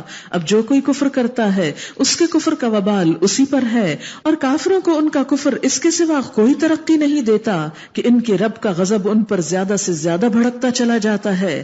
کافروں کے لیے خسارے میں اضافے کے سوا کوئی ترقی نہیں۔ اے نبی صلی اللہ علیہ وسلم، ان سے کہہ دیجئے، کبھی تم نے دیکھا بھی ہے اپنے ان شریکوں کو جنہیں تم خدا کو چھوڑ کر پکارا کرتے ہو؟ مجھے بتاؤ انہوں نے زمین میں کیا پیدا کیا ہے یا آسمانوں میں ان کی کیا شرکت ہے؟ اگر یہ نہیں بتا سکتے تو ان سے پوچھو، کیا ہم نے انہیں کوئی تحریر لکھ کر دی ہے جس کی بنا پر اپنے اس شرک کے لیے کوئی صاف سند رکھتے ہوں؟ بلکہ یہ ظالم ایک دوسرے کو محض فریب کے جھانسے دیے جا رہے ہیں۔ حقیقت یہ ہے کہ اللہ ہی ہے جو آسمانوں اور زمین کو ٹل جانے سے روکے ہوئے ہے، اور اگر وہ ٹل جائیں تو اللہ کے بغیر کوئی دوسرا ان کو تھامنے والا نہیں۔ یہ اللہ کا کرم ہے کہ آسمان رکا ہوا، ورنہ گر پڑے تو ہم بچ کے نہیں جا سکتے۔ بے شک اللہ بڑا حلیم اور درگزر فرمانے والا ہے۔ یہ لوگ پکی قسمیں کھا کر کہا کرتے تھے، ان کو اگر کوئی خبردار کرنے والا آ گیا تو یہ دنیا کی ہر دوسری قوم سے بڑھ کر راست رو ہوتے۔ بہانے تھے نا کہ کوئی آئے تو ہمیں بتائے پھر ہم کریں گے، مگر جب بتانے والا ان کے پاس آ گیا تو اس کی آمد نے ان کے اندر حق سے فرار کے سوا کسی چیز میں اضافہ نہ کیا۔ یہ زمین میں اور زیادہ تکبر کرنے لگے، بری بری چالیں چلنے لگے، حالانکہ بری چالیں اپنے چلنے والوں ہی کو لے بیٹھتی ہیں۔ اب کیا یہ لوگ اس کا انتظار کر رہے ہیں کہ پچھلی قوموں کے ساتھ اللہ کا جو طریقہ رہا ہے وہی ان کے ساتھ بھی برتا جائے؟